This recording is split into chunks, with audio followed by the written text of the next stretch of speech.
Hello, travelers, and welcome back to the Mythical Mug Tavern. Every state in America hides a chilling secret, an urban legend whispered in the dark, or a mystery that's never been solved. From haunted bridges to vanishing towns, today we're taking you on a road trip through all 50 states to uncover one eerie tale from each. So grab a seat and your favorite drink, and let's begin.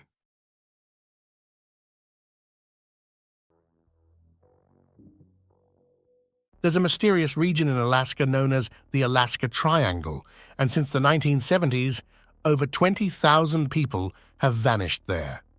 This area stretches between Anchorage, Juneau, and Utqiagvik, and it's earned a reputation for strange disappearances, conspiracy theories, and unexplained events. The mystery really caught national attention in 1972, when a small plane carrying two U.S. politicians, House Majority Leader Hale Boggs and Congressman Nick Begich, disappeared on a flight from Anchorage to Juneau. Also on board were Begich's aide, Russell Brown, and the pilot, Don Johns. Despite one of the largest search efforts in U.S. history, the plane was never found. What made this disappearance even more suspicious? Hale Boggs had served on the Warren Commission, the team that investigated JFK's assassination. Some believe his disagreements with the official story may have had something to do with his disappearance, but that's just speculation. Another tragic case happened in the mid-1970s. A 25-year-old man from New York named Gary Southerden went on a solo hunting trip in the Alaskan wilderness and never came back. His remains weren't found until 1997, and it wasn't until 2022 that DNA confirmed it was him. The likely cause? A bear attack. So what's going on in the Alaska Triangle? Some people point to strange magnetic activity, while others go further, suggesting UFOs or alien involvement. But not everyone buys into the paranormal explanations. Experts say the real answer might just be in the landscape itself. This part of Alaska is remote, wild, and dangerous. The weather is brutal, the mountains are unforgiving, and yes, there are a lot of bears. IFL Science described it as an area full of untouched wilderness, ragged mountain ranges, and horrifically cold weather. Whether it's something out of this world or just the harsh reality of the Alaskan backcountry, the Alaska Triangle continues to raise questions. The stories of those who vanished still haunt the region. And as IFL Science puts it, perhaps like the Bermuda Triangle, this mystery will never be solved. Between the quiet stretches of the Platte River in Wyoming, from Torrington to Alcova, there's a legend that still lingers, one wrapped in fog, fear, and final goodbyes. Locals call it the Ship of Death, a phantom vessel said to rise from the mist and drift silently along the river's dark waters. According to the stories, the ship appears suddenly, emerging from a strange, rolling fog. As it approaches, it transforms into a full-sized sailing vessel, its masts and sails coated in frost, as though pulled from another world frozen in time. The crew, pale and still, stands silently on deck. Like the ship, they too are covered in frost, watching over a body laid out on a canvas sheet. Witnesses say the most terrifying part comes when the crew steps aside, revealing the identity of the corpse. And without fail, it's someone the witness knows, someone who, by the end of that very day, will be dead. The first reported sighting happened in 1862. A trapper named Leon Weber saw the ghostly ship appear through the mist. When the crew moved aside, he was horrified to see his fiancée laid out on the deck. Later that day, she died unexpectedly. Another encounter was reported in 1887 by a cattleman named Gene Wilson. He too watched in disbelief as the icy crew revealed the body of his wife. She died before sunset. In 1903, a man named Victor Heiber saw the phantom ship while chopping down a tree on his land near the river. This time, the figure on the deck was a close friend. That same day, the friend was gone. All the sightings have a few eerie things in common. They happen in late fall, near the bend of the river, and always end the same way. A familiar face, seen too soon, laid out beneath the cold sky. Specific locations tied to the legend include spots like Bessemer Bend and 6 miles southeast of Guernsey. Locals in these areas still talk about the ship, some as cautionary tales, others as quiet warnings. Don't linger by the water when the mist begins to rise. Don't look too long, because once you've seen the ship of death, you already know how the day will end. Tucked away in southern Utah, just north of the small town of Escalante and not far from Bryce Canyon, is a place called Escalante Petrified Forest State Park. At first glance, it looks like a peaceful area filled with desert trails and scenic views, but beneath the surface lies a strange and eerie local legend. Millions of years ago, this land was part of an ancient floodplain. During massive floods, giant trees, likely conifers, were swept away by rivers, buried in mud, and eventually fossilized. Over time, groundwater replaced the organic material with silica, turning the wood into stone. The result is an incredible display of petrified logs, colored by minerals like iron and manganese, giving the woods striking shades of red, yellow, purple, and black. Before the park was established, collectors and hobbyists would take pieces of the petrified wood home. But over the years, stories began to surface, stories of strange misfortunes that followed anyone who dared to remove even a single piece. According to local legend, the land is protected by ancient spirits, and those who take from it without permission are punished with bad luck. These tales have been around since at least the 1930s, though no one knows exactly how they started. What is known, though, is that the park regularly receives packages in the mail. Inside are pieces of petrified wood, returned by people who once took them, only to experience a streak of bad luck soon after. Some wrote about health problems, others mentioned relationship breakdowns, job loss, or financial struggles. One common thread connects all the letters. They say the trouble began after they took the wood and ended after they gave it back. In 2014, the park's manager, Kendall Farnsworth, said they receive about a dozen of these packages each year. Some people just want to be rid of the bad luck. Others apologize, hoping to set things right. Whether you believe in curses or not, one thing is clear. Visitors to Escalante Petrified Forest State Park are strongly encouraged to leave everything just as they found it, because for some, a simple souvenir might come with more than they bargained for. Over the past 60 years, around 2,000 aircraft have vanished in an area called the Nevada Triangle, a 25,000 square mile stretch of land between Las Vegas, Reno, and Fresno. That's about 3 planes a month, just gone. So, what's going on here? This region covers parts of the Sierra Nevada mountain range, including national parks like Yosemite and Kings Canyon. It's also near one of the most secretive places in the world, Area 51. Naturally, all this has fueled plenty of mystery. One of the most well-known cases was Steve Fossett, a famous pilot and adventurer. In 2007, he took off from a small Nevada airstrip and vanished without a trace. Despite massive search efforts, he wasn't found until a year later. His ID cards were discovered by a hiker. His plane had crashed in rugged terrain, and the investigation found no mechanical issues. So what caused the crash? Let's break down some of the theories. Area 51. Some believe the government is involved. Area 51 has been testing secret aircraft since the 1950s. With its tight security and long history of mystery, a few think planes might be taken down if they get too close. There's no proof of this, but the timing of the disappearances starting around when the base opened adds fuel to the fire. Portals. Others get a little more out there. Some suggest the Nevada Triangle is like the Bermuda Triangle with weird portals that open due to distortions in space-time. These theories are fun to think about, but haven't been backed by any actual science. Pilot error. Flying over the Sierra Nevadas can be dangerous.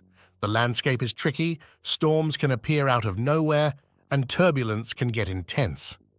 Pilots without mountain flying experience can easily get disoriented. And sadly, pilot error is one of the most common causes of aviation accidents. Mountain waves. This is a big one. Powerful winds from the Pacific crash into the Sierra slopes, creating invisible air currents called mountain waves. These can slam planes down without warning. In Fawcett's case, it's believed a downdraft of up to 400 miles per hour pushed his plane into the mountains, something no small aircraft could handle. The terrain is rough, remote, and packed with trees. During the search for Fawcett, 8 other crash sites were discovered. That tells you how hard it is to spot wreckage out there. The Nevada Triangle may sound like something out of an X-Files episode, but most of the mystery can be chalked up to harsh weather, difficult flying conditions, and very unforgiving terrain. In the quiet hills outside Ellensburg, Washington, there's a story that refuses to die. It's the tale of a so-called bottomless pit known as Mel's Hole, a strange, unsettling legend that began on late-night radio and quickly spiraled into one of the weirdest mysteries in the Pacific Northwest. The story first surfaced in 1997, when a man calling himself Mel Waters phoned into Coast to Coast AM, a popular radio show known for exploring the unexplained. Mel claimed that on his rural property, about 9 miles west of Ellensburg, there was a hole unlike any other. According to him, it wasn't just deep, it was endless. He said he had tried to measure its depth by lowering a fishing line with a weight attached. Even after unspooling 80,000 feet of line over 15 miles, he still hadn't hit bottom. But that wasn't all. Mel also claimed the hole had strange, almost supernatural properties. He said a neighbor had thrown a dead dog into the hole, only to see it alive again days later. He even suggested the US government had seized the land and paid him to relocate to Australia. Over the next few years, Mel returned to the radio show several times, and each time, the legend grew.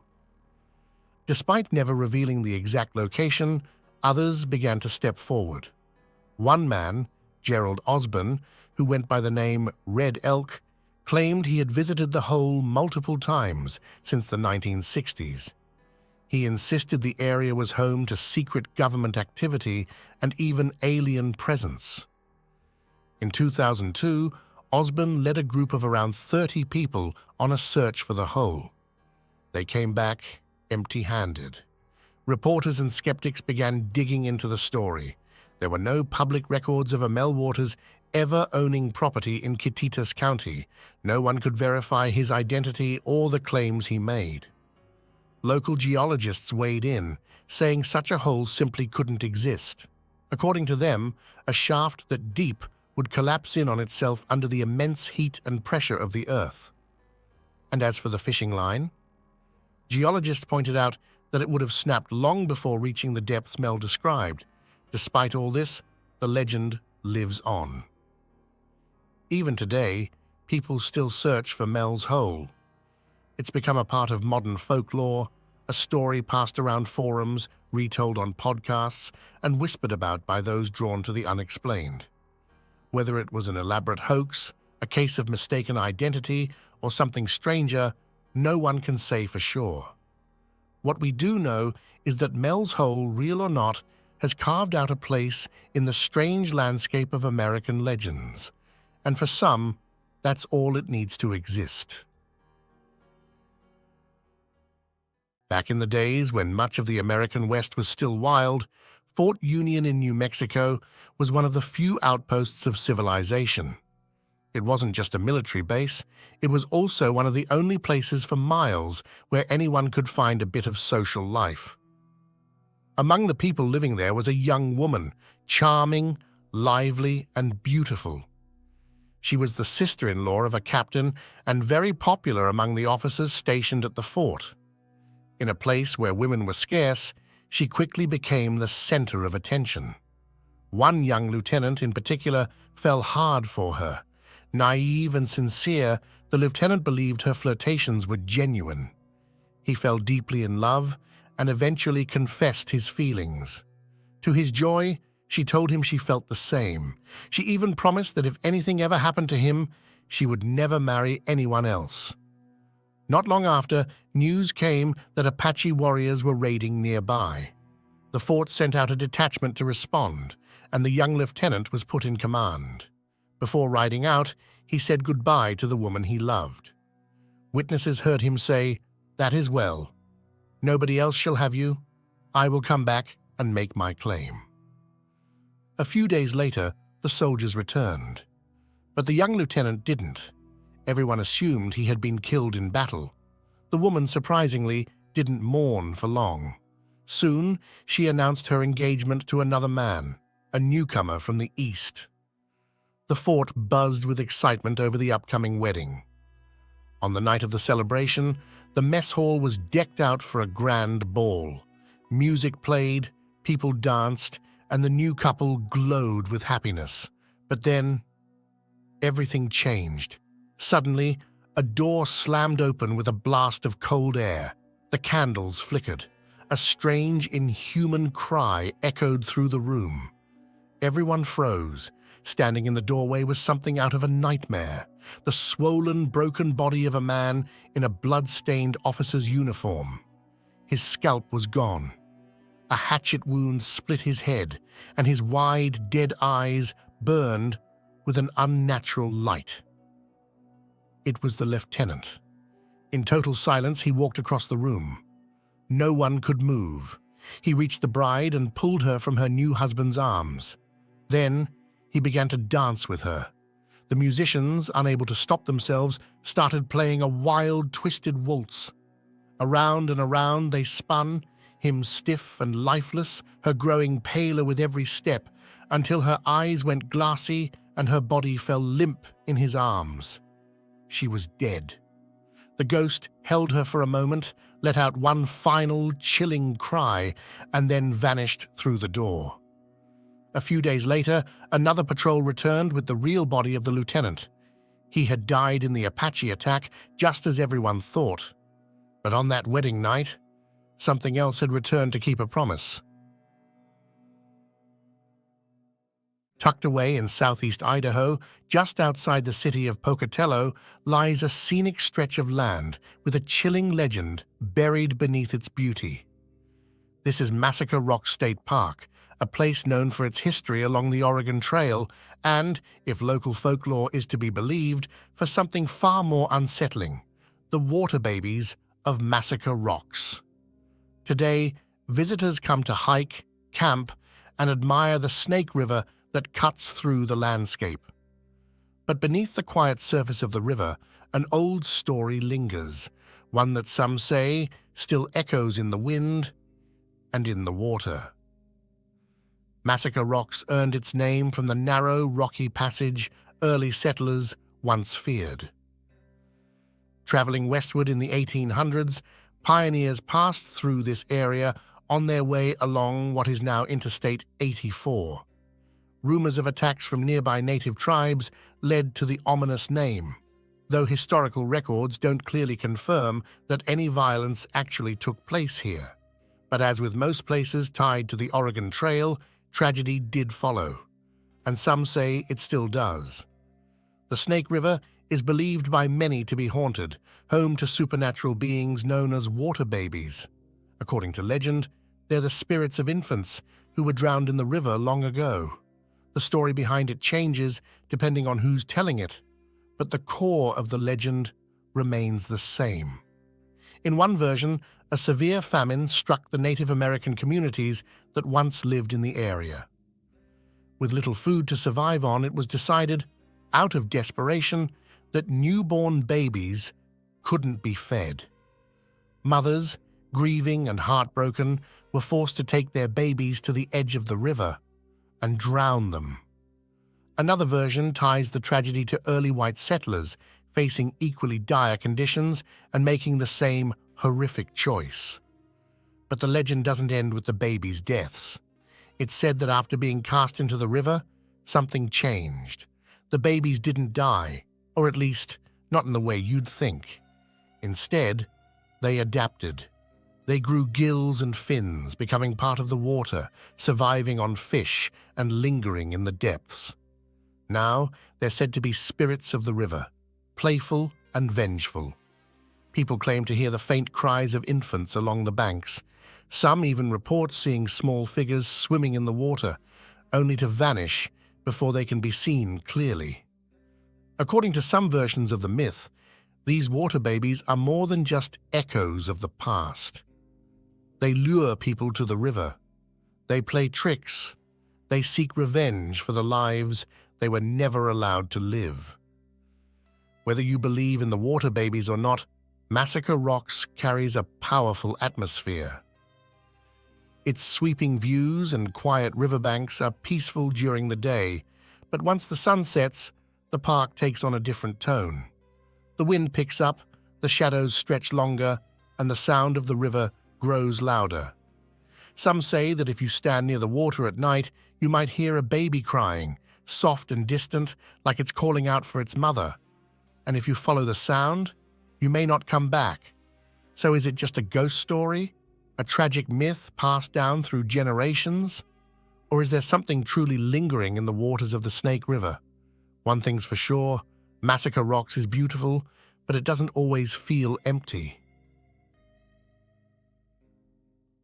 Out on the quiet highways of central Montana, beyond the rolling wheat fields and the endless skies, there's a stretch of road where drivers tend to glance a little more often in their rearview mirror. Not for traffic, but for something else. Just north of Great Falls, near a place called Black Horse Lake, lives a story that has been whispered through generations. It's one of Montana's most chilling and persistent urban legends.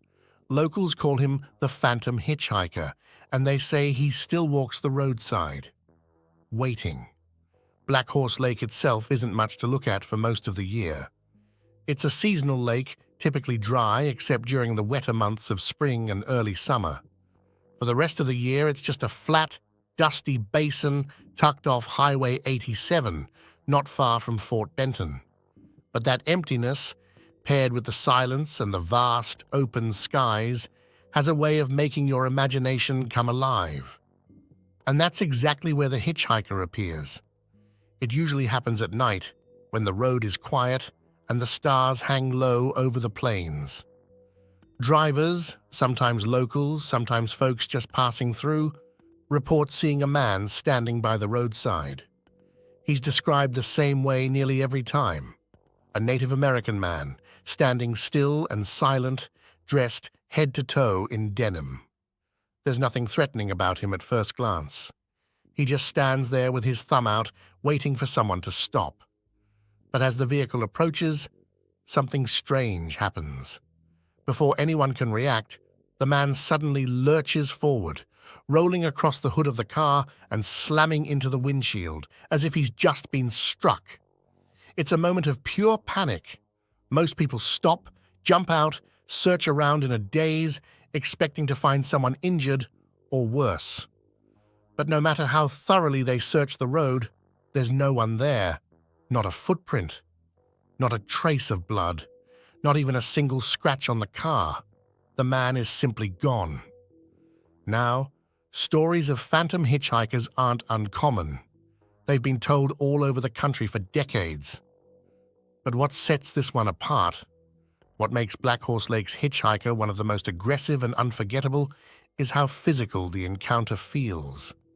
This isn't just a glimpse in the rearview mirror or a shadow disappearing into the fog. This is a full-body apparition making contact, a ghost that hits like flesh and blood until he vanishes. And what's even stranger, the story never changes. Same man, Same clothes, same violent collision, same eerie disappearance. Over the years, dozens, maybe hundreds of people have come forward with identical stories. No one ever sees the man twice. No one ever catches him walking away. He appears. He's hit. He vanishes. And the highway falls silent once more. As for who he is, no one can say for sure. Some believe the spirit belongs to a Native American man who was struck and killed on that stretch of highway long ago, perhaps a victim of a hit and run, forgotten by history but not by the land. But the truth is, no such death has ever been verified. There are no public records, no names, no old newspaper clippings, only the stories. Still, if you ask anyone from Cascade County about Black Horse Lake, they'll likely know exactly who you mean. And they'll probably tell you the same thing. Don't drive that road alone after dark. Or if you do, keep your eyes on the shoulder. Because you never know when he'll appear again, thumb out, eyes steady, waiting to cross into your path. Maybe he's looking for a ride, or maybe he's still reliving his final moment over and over again. In 1981, a strange arcade machine reportedly appeared in a few suburbs of Portland, Oregon. The game had no warning labels, no branding aside from one strange word, Polybius, and it was unlike anything anyone had seen before. People who played it described bizarre side effects, nightmares, memory loss, seizures, hallucinations. Some even said it was addictive, like they couldn't stop playing no matter how sick they felt. And then, just as mysteriously as it arrived, Polybius vanished. No records, no cabinets, no screenshots, nothing. According to the urban legend, Polybius was part of a government experiment, some kind of psychological test disguised as a video game. The machines were supposedly monitored by men in black who came by regularly to collect data from the units. Within weeks, the few cabinets that existed were pulled from arcades, never to be seen again. The company name listed on the game's title screen, Sinneslöschen, a strange, awkward German word that roughly translates to sense deletion. But the name doesn't actually follow proper German language rules. It seems like something made up by someone who wasn't fluent in German, but wanted it to sound ominous. What's also strange is that the game's name, Polybius, is the same as a Greek historian who once warned that you should never report something unless you can verify it with first-hand accounts. Fitting, right? So, where did this story come from? The first known online mention of Polybius popped up in 1998 on a website called coinop.org. The post claimed to have a ROM of the game and promised updates that never came. A few years later, in 2003, GamePro magazine included the story in a feature titled Secrets and Lies, officially giving Polybius its place in video game folklore. Since then, the legend has only grown. Of course, skeptics say the game never existed. No mainstream news articles from the 1980s mention Polybius. The fact-checking site Snopes labels it a hoax. No actual ROMs or arcade cabinets have ever been found. And yet, the story won't go away. Some believe the myth may have started with a mix of real events. In 1981, 2 players in Portland did fall ill while playing arcade games. One suffered a migraine after playing Tempest, and another collapsed after playing Asteroids for over 28 hours straight. Then, just days later, the FBI raided arcades in the area suspected of illegal gambling. Agents had been monitoring machines, watching for tampering, and even tracking high scores. So maybe someone took those events and stitched them together into something darker. Over time, that story turned into the myth of Polybius. Other theories point to a real game called Cube Quest, released in 1983. It featured visuals far beyond its time and was played using laserdiscs, which were notoriously unreliable. The machines were pulled from arcades often, fueling the idea of a mysterious vanishing game. Still, Polybius refuses to fade. It's been featured in pop culture, inspired modern games, and earned mentions from Ripley's Believe It or Not and Portland Monthly, which compared the story to the CIA's MK Ultra mind control program. No matter how many times it's been debunked, the idea sticks. An arcade machine that could mess with your head. A game you don't just play, but one that plays you. Was Polybius ever real? Probably not. But in the world of urban legends, that doesn't matter. It's not about what's real, it's about what feels real. And in a dimly lit arcade corner, with the flicker of a CRT screen and the hum of old electronics, it's easy to imagine a cabinet waiting. No labels. Just one word glowing on the screen. Polybius. Somewhere in the deserts of the American Southwest, legends have spread for over 150 years about old ships, yes, ships, stranded in the middle of the desert. The most famous version places one of these vessels in the Colorado Desert of Southern California. People say it's a Spanish galleon, left behind centuries ago, now buried under the sand or lost beneath the waters of the Salton Sea. Stories about these desert ships have been told since the end of the Civil War, and they've become part of American folklore. One of the earliest and most famous accounts came from a poem by Joaquin Miller in 1875. He wrote about a weathered mountaineer stumbling into town, holding a jeweled cup and whispering that a ship full of gold doubloons lay dead in the desert. Whether he was telling the truth or chasing a dream, people listened. The first major reports popped up after the massive Colorado River flood of 1862. In 1863, a man named Colonel Albert Evans said he saw a ship out in the desert. Then, in 1870, a story published in the Los Angeles Daily News described a half-buried wooden ship sitting in a dried-up alkali marsh near Dos Palmas, about 40 miles north of Yuma, Arizona. Locals claimed you could see it clearly from a nearby mesa. Expeditions were launched to find it, but the ship, if it ever existed, had already vanished again, swallowed by mud and sand. Some believe it's now under the modern Salton Sea. People have argued over what ship it might have been. Some say it was the Content, a ship once commanded by pirate Thomas Cavendish and loaded with stolen treasure. Others say it was Ecu, a vessel used by Spanish mutineers, but no one's ever found solid proof. Another story talks about a smaller Spanish caravel known as the Pearl Ship of Juan de Iturbe. Around 1615, Iturbe supposedly sailed up the Gulf of California on a pearl hunting expedition. A freak tidal bore carried his ship into what was then Lake Cahuilla, a massive inland sea that was slowly drying up. The story says his ship got stuck, so he abandoned it, along with a load of black pearls, and made his way back to Spanish settlements on foot. Over the years, people claim to have seen this ship too. A farmhand in 1907 said he found parts of it used as fence posts on a ranch in Imperial, California. The ranch owner supposedly found gems in the wreck and sold them in Los Angeles. There are even stories about a mule driver with the De Anza expedition in the 1770s who might have looted the pearls. But the strangest version of the legend doesn't involve Spaniards at all. It's the Viking ship story. Around 1900, Mexican and indigenous people near the Colorado River Delta began telling tales of an old boat with round metal shields nailed to its sides, stuck in the rocks west of Mexicali. In the 1930s, a librarian named Myrtle Botts heard a prospector say he had seen a wooden Viking ship with a carved serpent on its prow lodged in Canebrake Canyon. He gave her directions, but before she and her husband could investigate, an earthquake hit the area, blocking the path.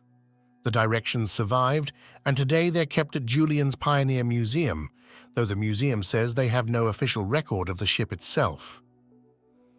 There's also a theory that these stories come from abandoned ferryboats or river schooners. Some believe a steamboat got caught in a Colorado River flood and was left behind in the desert sands.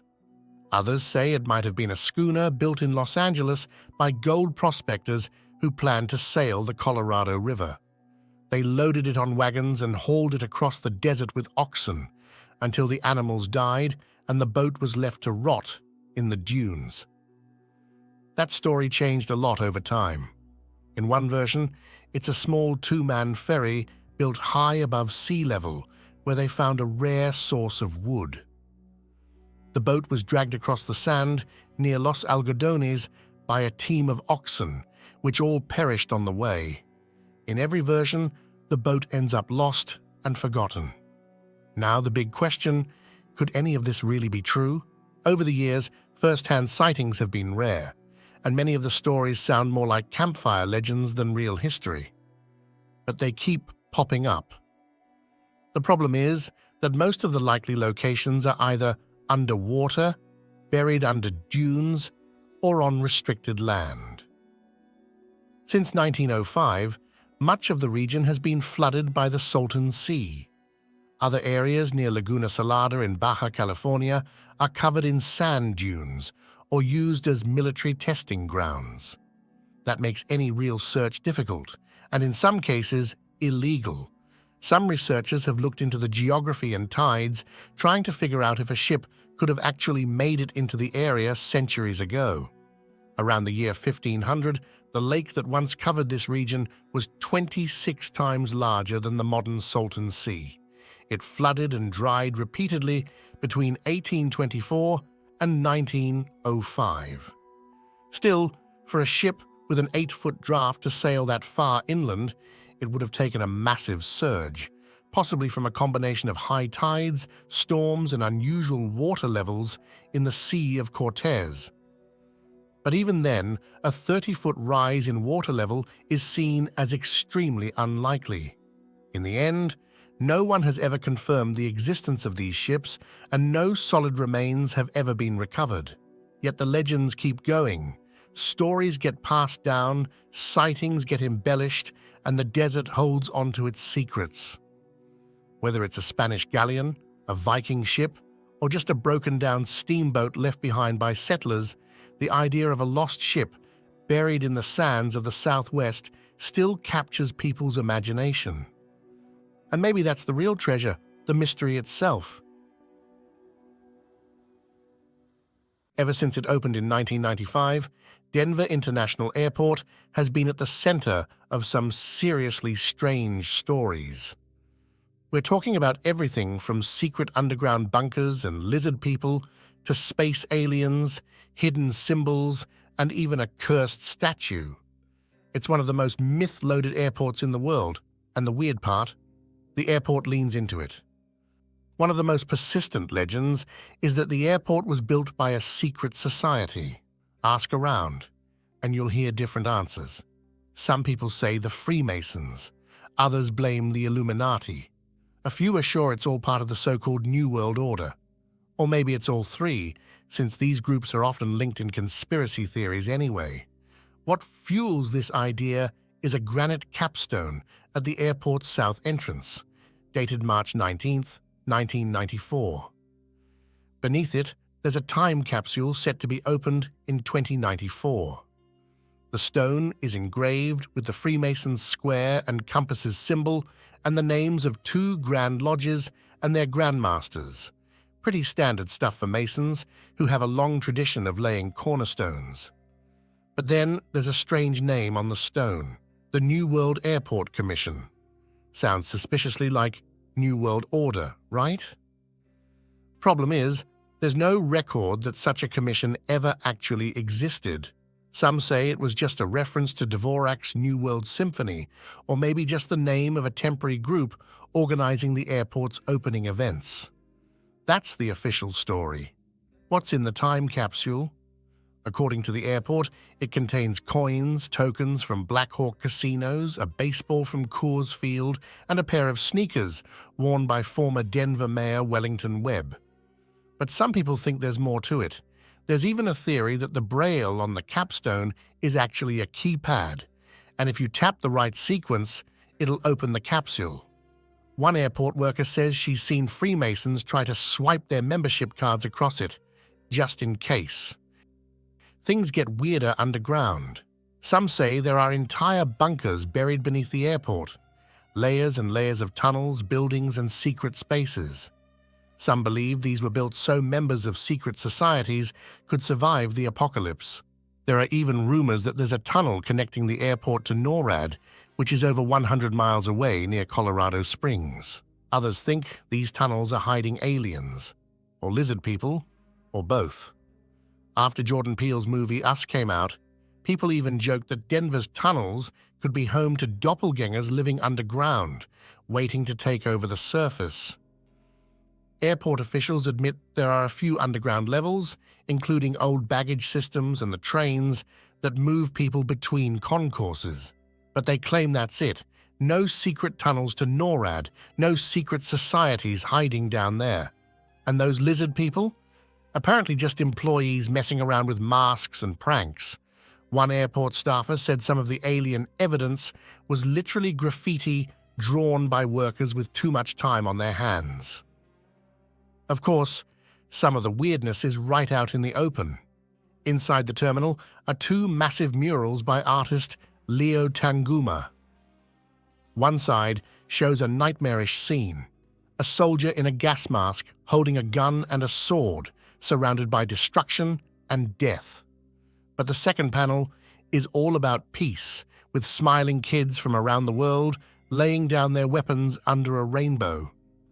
Another mural shows environmental devastation, followed by images of kids healing the earth. The artist says it's all meant to show hope and the triumph of peace. But not everyone buys that. Some believe the paintings are messages hinting at war, environmental collapse, and a totalitarian future. Then there's Alex Sweetman's Art Chronicles, a photographic series documenting the airport's construction. Most of the photos are harmless: bison in the snow, fields of flowers. But one shows a whole field of dead sunflowers. Some say it's just a seasonal change. Others think it's a warning. If you're heading to baggage claim, look out for the two grinning gargoyles perched above. These little guys are called Notre Denver, and they're supposed to protect travelers and their luggage. But not everyone sees them that way. Some say they're creepy. Some say they're evil. And of course, some say they're hiding something. But the real legend, the one that towers above all the others, is the big blue horse by the road. Officially named Mustang, locals know him by another name, Lucifer. Standing 32 feet tall with glowing red eyes and a flowing mane, he looks like something out of a nightmare. But it's not just the way he looks. The artist who created him, Luis Jimenez, was killed while working on the sculpture. A piece of the horse fell on him in his studio and severed an artery. The statue was finished by his children and installed in 2008. Since then, people have claimed it's cursed. Some even believe it's one of the horses from the Four Horsemen of the Apocalypse. Jimenez said the red eyes were just a tribute to the wild spirit of the West, but the stories stuck, and the myths don't stop there. There's a tile in the Great Hall with a mining cart labeled AU and AG, the atomic symbols for gold and silver. But some conspiracy theorists say it stands for Australian antigen, a supposed bioweapon. There are claims that the airport's coordinates were given to architects by aliens, and that strange symbols on the walls are written in a secret extraterrestrial language. The truth? The markings are Navajo. The mining cart? Just a nod to Colorado's gold rush history. But instead of denying the stories, Denver International Airport has decided to have a little fun with them. In 2016, they opened a gallery exhibit called Conspiracy Theories Uncovered. It included displays like a fake alien skull, supposedly discovered during a hotel construction. In recent years, they've gone even further with a series of ads featuring Lucifer shooting lasers from his eyes and slogans like, "Are we building the world's best airport or preparing for the end of the world?"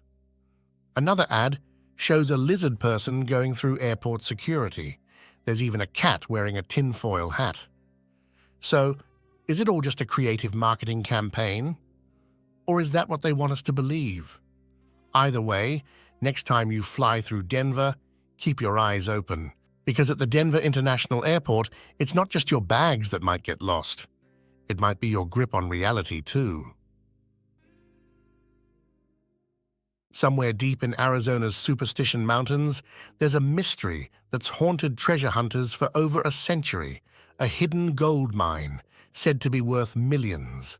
It's called the Lost Dutchman's Gold Mine, and it might just be the most famous lost treasure in American history. Since at least the 1890s, people have searched for this mine.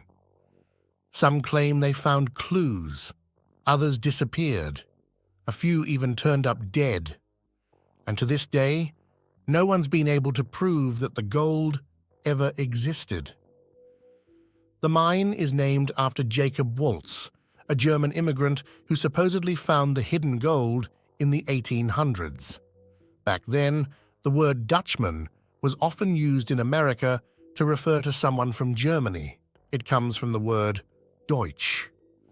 Waltz was said to be a quiet man living near Phoenix, Arizona, where he operated a small farm.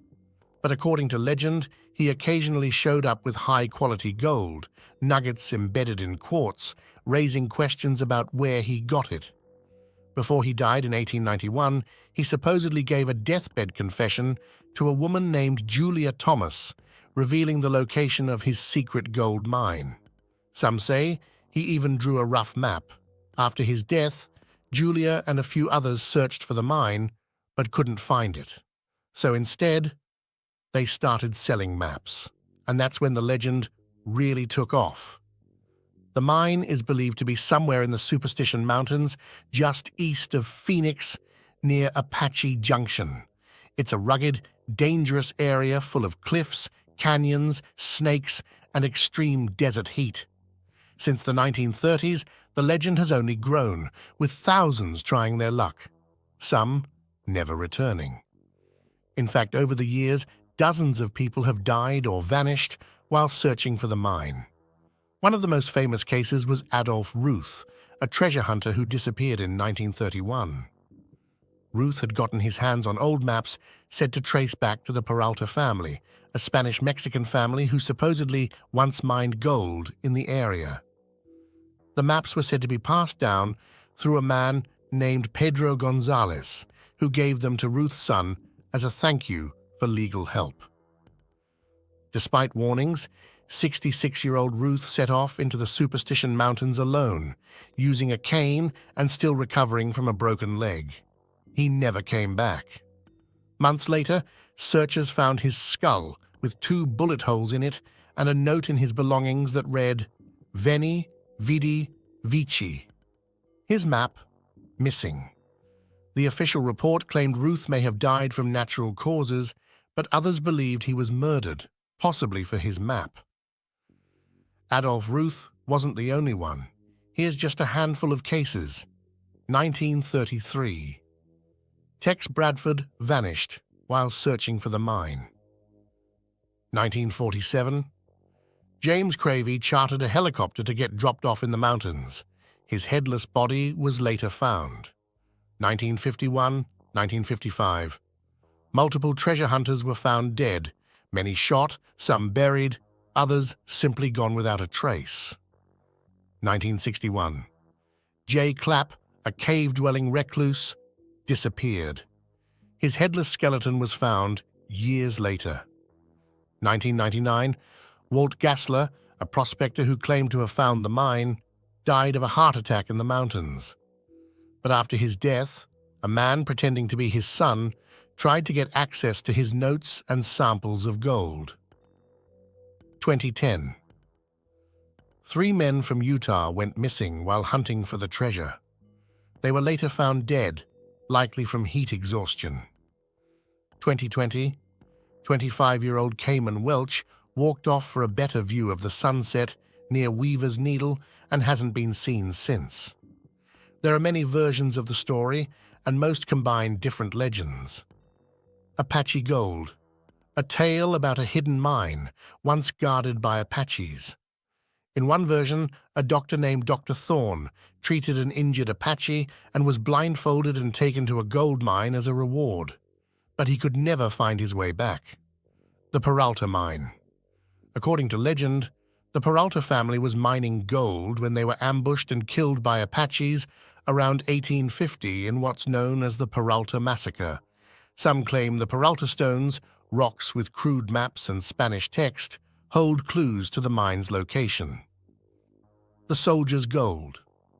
Another story says U.S. soldiers found a vein of gold around 1870, but were killed before they could return with more. Researcher Robert Blair noted that over 60 different versions of the Lost Dutchman story exist, some more dramatic than others. But nearly all agree on one thing. Jacob Waltz had access to gold, and whatever he knew, he took to the grave. In 2024, new attention was brought to the legend when Popular Mechanics published an article about James Simpson, a cryptographer who decoded the Beale ciphers, a set of mysterious messages from the 1800s. The decoded ciphers described a group of 30 miners moving west from Virginia and hiding gold in Arizona's Tonto Mountains. They even mentioned Jacob Waltz by name, calling him a sentry of the Knights of the Golden Circle, a secret society linked to Confederate treasure. Using a combination of cipher keys and old maps, Simpson traced a route that begins near Stewart Dam and follows a trail with landmarks, a ford, 3 large mounds, carvings on canyon walls, and finally, a pillar shaped like a human face, marking the entrance to what they called the Cave of Millions. At the end of the trail sits a field of golden-colored grass and a forgotten campsite. Could this be the real Lost Dutchman mine? Today, Lost Dutchman State Park covers over 300 acres and welcomes hikers, campers, and curious visitors from around the world. But for some, it's more than just a hike. It's a chance to solve one of the greatest treasure mysteries in American history. Is the gold still out there? Was it ever real? Or is the mountain hiding something people were never meant to find? One thing is certain, those who search for the Lost Dutchman's gold do so at their own risk. The Green Lady of Wahiawa is one of Hawaii's most chilling ghost stories. According to local legend, she haunts the area around Wahiawa Botanical Garden on the island of Oahu. No one knows exactly how the story started, but most versions agree on one thing. The Green Lady is the spirit of a woman who died under tragic or mysterious circumstances. Some say she was in a car accident near the garden. Others believe she was murdered and now wanders the area searching for justice. What people see is usually a glowing green figure, or sometimes just a green mist, that shows up at night, especially near the garden entrance or along the nearby roads. Over the years, both locals and visitors have reported strange encounters. Some say they've seen the Green Lady walking among the trees or standing silently by the roadside. Others mention cold spots, odd sounds, or just an overwhelming feeling of unease when they pass through the area. These experiences have helped keep the legend alive and turned the Green Lady into a well-known part of Hawaiian folklore.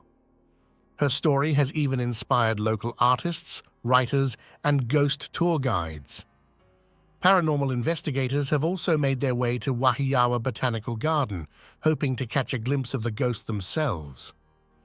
Skeptics chalk it all up to imagination or coincidence, but for those who believe, the Green Lady is more than just a scary story. Whether she's a real spirit or just a lasting piece of island legend, she remains one of the most talked about ghosts in Hawaii.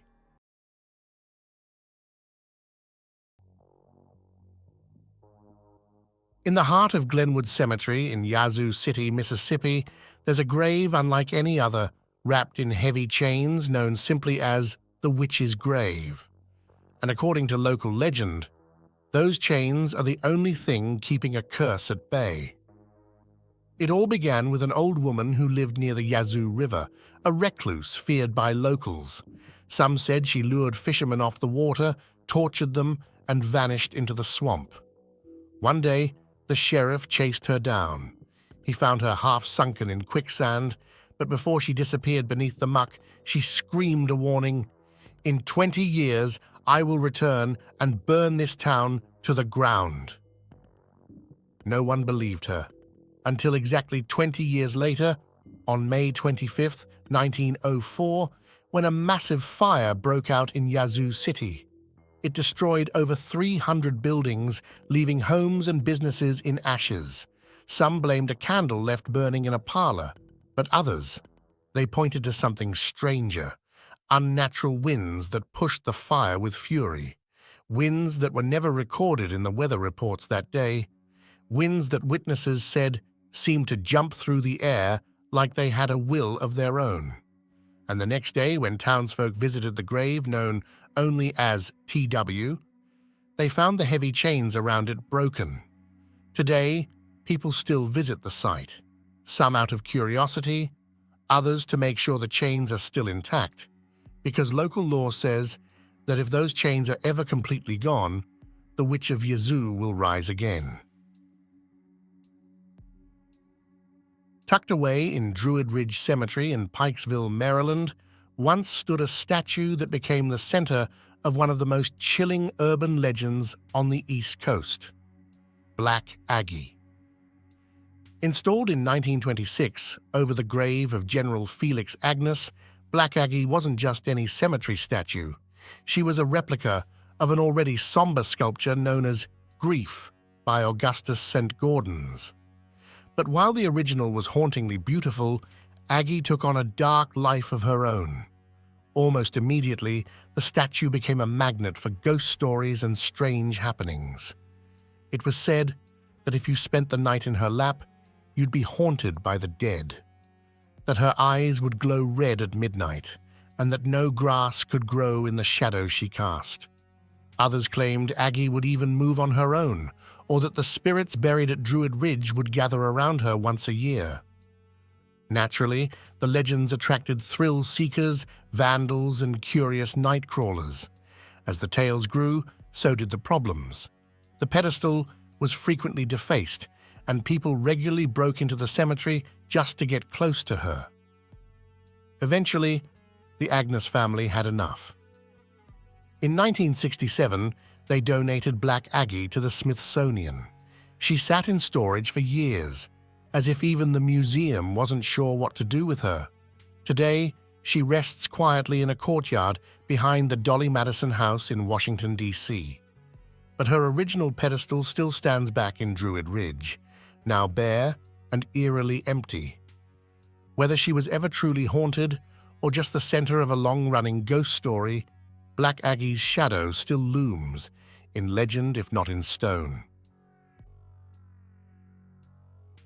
In the small town of Gurdon, Arkansas, deep in the woods near some old railroad tracks, there's a strange light that people have been seeing for almost 100 years.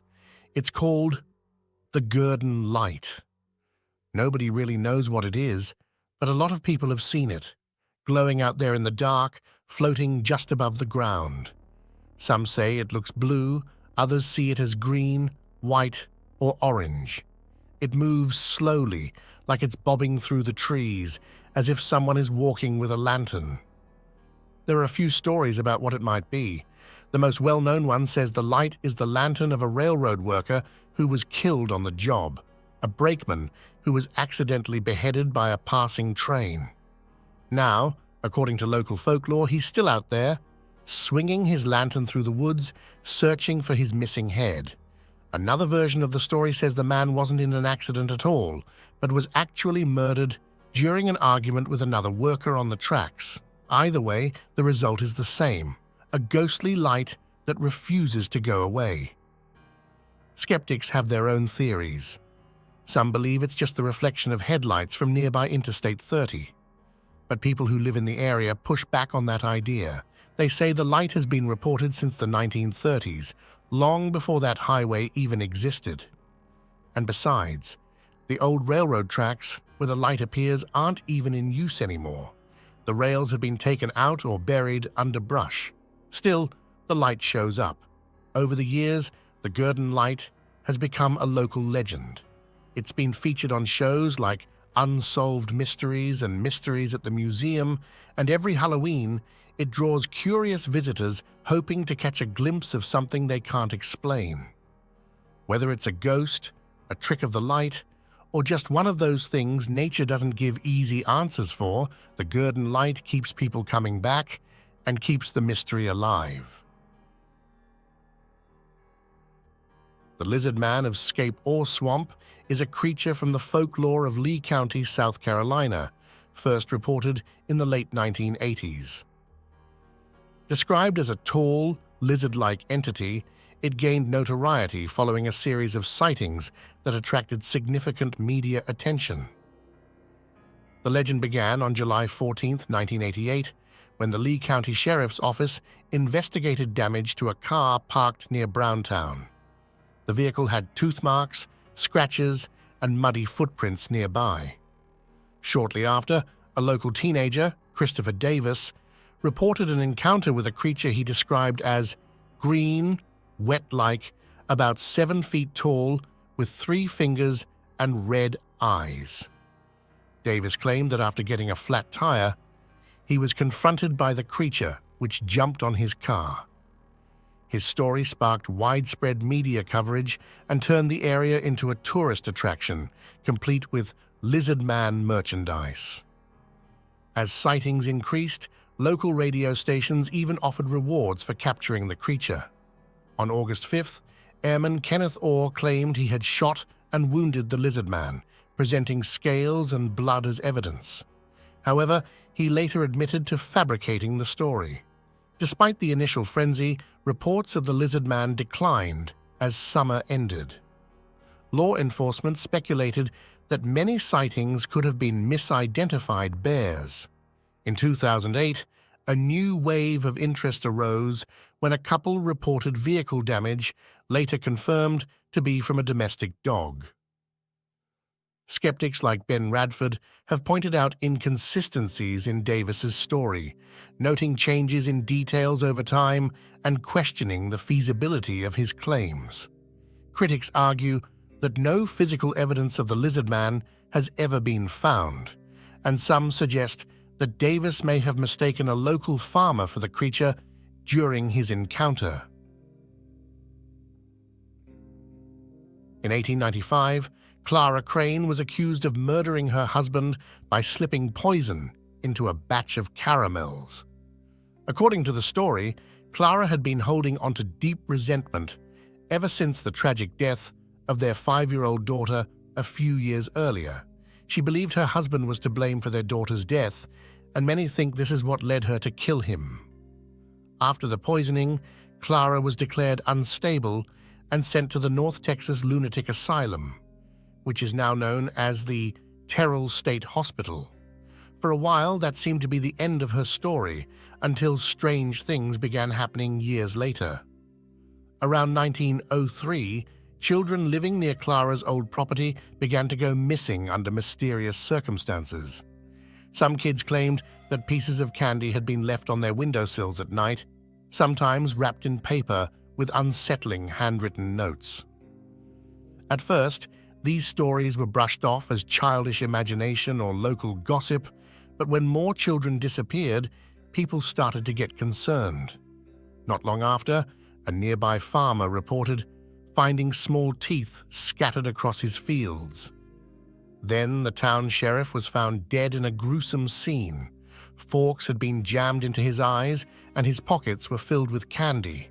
That was when the rumors really took hold. Many in the town believed that Clara had either escaped or returned and was behind the disappearances. No one knows for sure what became of Clara Crane. Her records after her time in the asylum are unclear, and there's no confirmed account of her death. But in that part of Texas, people still talk about the Candy Lady, a figure said to roam the countryside, leaving candy for children and luring them away in the night. Some say she still pulls out their teeth, just like the ones found in those fields all those years ago. Whether the story is just old folklore or based on something real, one thing is certain: not every piece of candy is left out with good intentions. Oklahoma has its fair share of ghost stories, but few are as eerie or as persistent as the legend of Boggy Creek Bridge in Catoosa. Like many other crybaby bridges across the country, this one comes with a chilling tale that has been passed down through generations. The bridge itself is no longer in use. It sits at the end of a broken, crumbling road that's slowly being overtaken by nature. Rusted metal, fallen pavement, and thick tree growth surround the area, giving the whole place an unsettling feel. Not many people visit it anymore, and those who do rarely forget it.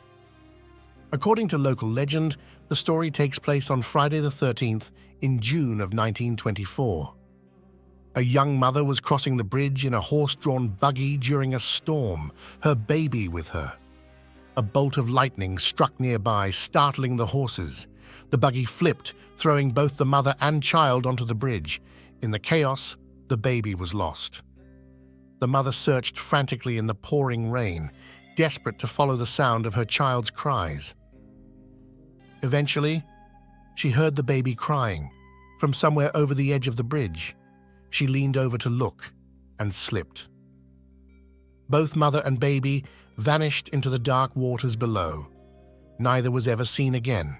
Since then, people claim that if you visit Boggy Creek Bridge on a Friday the 13th, especially in June, you can still hear the faint sound of a baby crying, carried through the trees and over the water.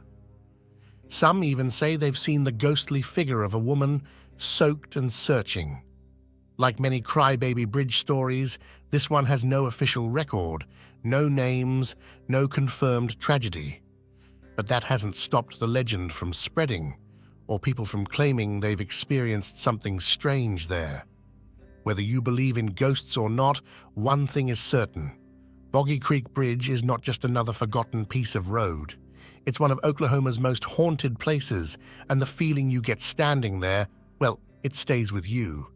If you ever decide to visit, be careful. Watch your step and listen closely. You might just hear something you can't explain.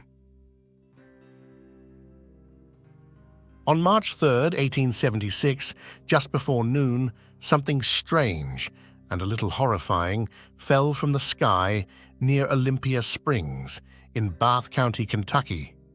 Chunks of red meat, some as large as 4 inches across, reportedly rained down over a 100 by 50-yard area. Witnesses said the sky was clear. No storm, no rain, just meat falling from above. A woman named Mrs. Crouch was on her porch making soap when she noticed the first pieces dropping. She and her husband believed it was a sign from God. But soon, word spread, and so did the headlines. The bizarre event was covered by Scientific American, the New York Times, and even drew attention from scientists and medical experts. What kind of meat was it? That's still up for debate. Early reports claimed it looked like beef. 2 locals tasted it and said it seemed more like lamb or deer. Later lab tests suggested some samples were actually lung tissue, either from a horse or, even more disturbingly, a human infant. Other pieces were identified as muscle and cartilage, but no definitive origin was ever proven. One theory at the time came from Leopold Brandeis, who believed the meat was actually a type of cyanobacteria called nostoc, which can swell into a jelly-like substance when wet. But Charles Fort, author of the Book of the Damned, was quick to point out that it hadn't rained that day. So what was it? The most accepted explanation? Buzzards. Specifically, vultures vomiting mid-flight. It turns out that when one vulture vomits, often as a defense mechanism or to lighten the load during escape, others around it will do the same. The result? A sky filled with meat. The theory was backed by Dr. Louis D. Castenbein in the Louisville Medical News and remains the most widely accepted cause. Still, the mystery doesn't completely end there. Just 9 days later, on March 12th, strange red corpuscles fell from the sky over London, Kentucky. Not meat this time, but something with a vegetable-like appearance. Connected? Coincidence? No one knows. To this day, the Kentucky meat shower remains one of the strangest unsolved mysteries in American history. A case of bad digestion or something far stranger falling from the sky. You decide. In the quiet hills of Greenbrier County, West Virginia, one of America's most unusual murder cases took shape, one where the key witness was said to be a ghost. It all began in 1896, when a young woman named Elva Zona Heister met a blacksmith named Erasmus Stribling Trout Shoe. The two quickly married, and Zona took her husband's last name. Just a few months later, on January 23, 1897, Zona was found dead in their home. The local doctor listed the cause of death as complications from childbirth, and Zona was buried the next day. Most believed it was a tragic end to a short marriage. But Zona's mother, Mary Jane Heister, was never convinced her daughter had died of natural causes. Not long after the funeral, Mary Jane claimed that Zona's spirit had appeared to her during the night, revealing that she had been murdered, and naming her killer as Erasmus Shoe. Mary Jane brought her story to the local prosecutor, John Alfred Preston. Whether he believed her or not, he agreed to reopen the case. As more people in the community began to question the circumstances of Zona's death, the pressure to investigate grew. One key detail came from the doctor who had signed off on Zona's death. He admitted he hadn't conducted a full examination of the body. That was enough for officials to order an autopsy. On February 22, 1897, Zona's body was exhumed and examined in a local schoolhouse. What they found was chilling. Her neck had been broken, her windpipe crushed, and there were clear marks showing she had been strangled. This time, there was no doubt. Zona Heister Shoe had been murdered. Erasmus was arrested and put on trial. While the prosecution stayed focused on the physical evidence, the defense tried to discredit Mary Jane by asking her about the ghostly visitations. But their strategy backfired. Mary Jane stood firm in her story, and the jury was clearly swayed. On July 11, 1897, Erasmus Shoe was found guilty and sentenced to life in prison. He never served out that sentence. 3 years later, in 1900, he died of an unknown illness while serving time at the West Virginia State Penitentiary. Today, a state historical marker near Zona's grave tells her story. It reads in part, "Only known case in which testimony from a ghost helped convict a murderer."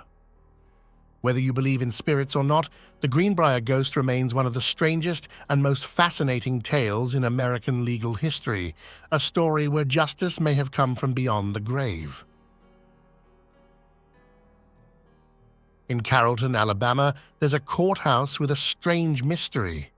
Built in the late 1870s, this building replaced two earlier courthouses, one burned during the Civil War and another that burned down in 1876. But what makes this courthouse famous isn't its history, it's the ghost story attached to it. People say that if you look up at one of the attic windows, you can see the face of a man named Henry Wells. Here's the story that's often told. In 1878, Henry Wells, a black man, was arrested for allegedly burning down the previous courthouse. Whether or not he actually did it was never clearly proven.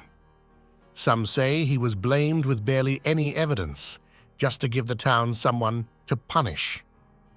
Back then, racism and violence were a part of everyday life in the South, especially after the end of Reconstruction.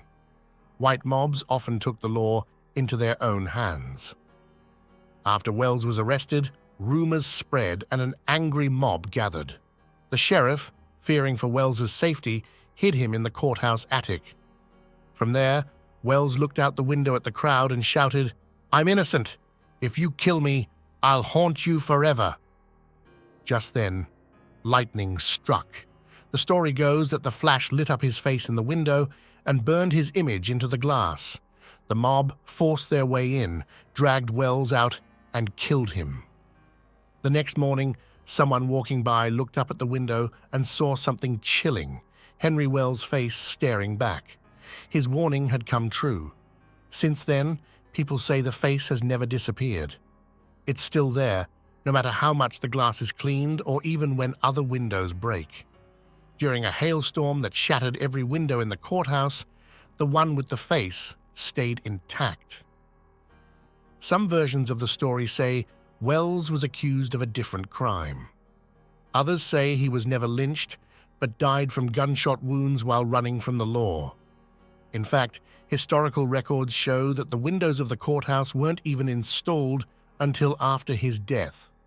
So how could his face be there? Still, the legend stuck. Over time, facts and folklore blended together. Whether or not Henry Wells' ghost really stares out from the courthouse window, the image has become a permanent part of the town's identity. Today, a historical marker stands outside, and binoculars are set up so visitors can take a look for themselves. Some see the face clearly. Others aren't so sure. But one thing is certain. The story of Henry Wells isn't just a ghost tale. It's a reminder of a painful chapter in American history when justice wasn't always fair and some voices were never heard. The story goes back about 100 years to the 1920s, in the wooded hills near Trace Creek outside the old town of White Bluff. A man lived there with his wife and 7 children in a small house tucked deep in the hollow. For a while, life was quiet until the screaming started. At night, the family began hearing strange, chilling noises. It sounded like an animal, but it also sounded like a little girl screaming. The noise came from the woods and went on night after night. The children were terrified. They couldn't sleep. Finally, the father had enough. One night, gun in hand, he went into the woods determined to stop whatever was tormenting his family. As he got deeper into the trees, the screaming suddenly stopped. He searched but found nothing. Just as he was about to turn back, he heard the screaming again, this time coming from his house. He ran back, only to find his family dead, attacked by something vicious, something inhuman, torn apart. When he told people what happened, fear spread across the town.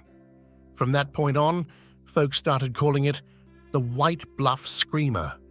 Over the years, people in the area claimed to hear the same horrifying sounds, echoes of that scream in the night. And the story got passed down from generation to generation, especially as a way to scare kids on camping trips. Local historian Tony England says there's no official record of the original attack, but the sounds, the sightings, those are real. In fact, back in the 1930s, a couple reported seeing something strange in the woods near White Bluff. Edward England Jr., also from White Bluff, says his father heard the screamer as a teenager in the 1940s. Edward himself may have had a run-in with the creature in the 1970s. He was camping with his family near Trace Creek when they heard something moving through the woods, making a loud, eerie sound. It got so close they could hear it breathing. Too scared to stick around, they jumped in the truck and left everything behind. When Edward and his dad returned the next day, all their gear was still there, but so were large paw prints in the dirt. He never saw the creature, but he believes something was definitely out there. Some people think the screamer was just a mountain lion or a big cat. Others believe it was something else entirely, something not quite natural. Is the White Bluff Screamer still out there, or has it faded into legend?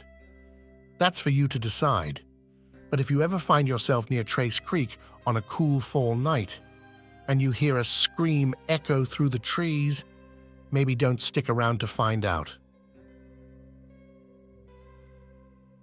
In the fall of 1970, residents of Fairfax County, Virginia, began reporting something strange and terrifying.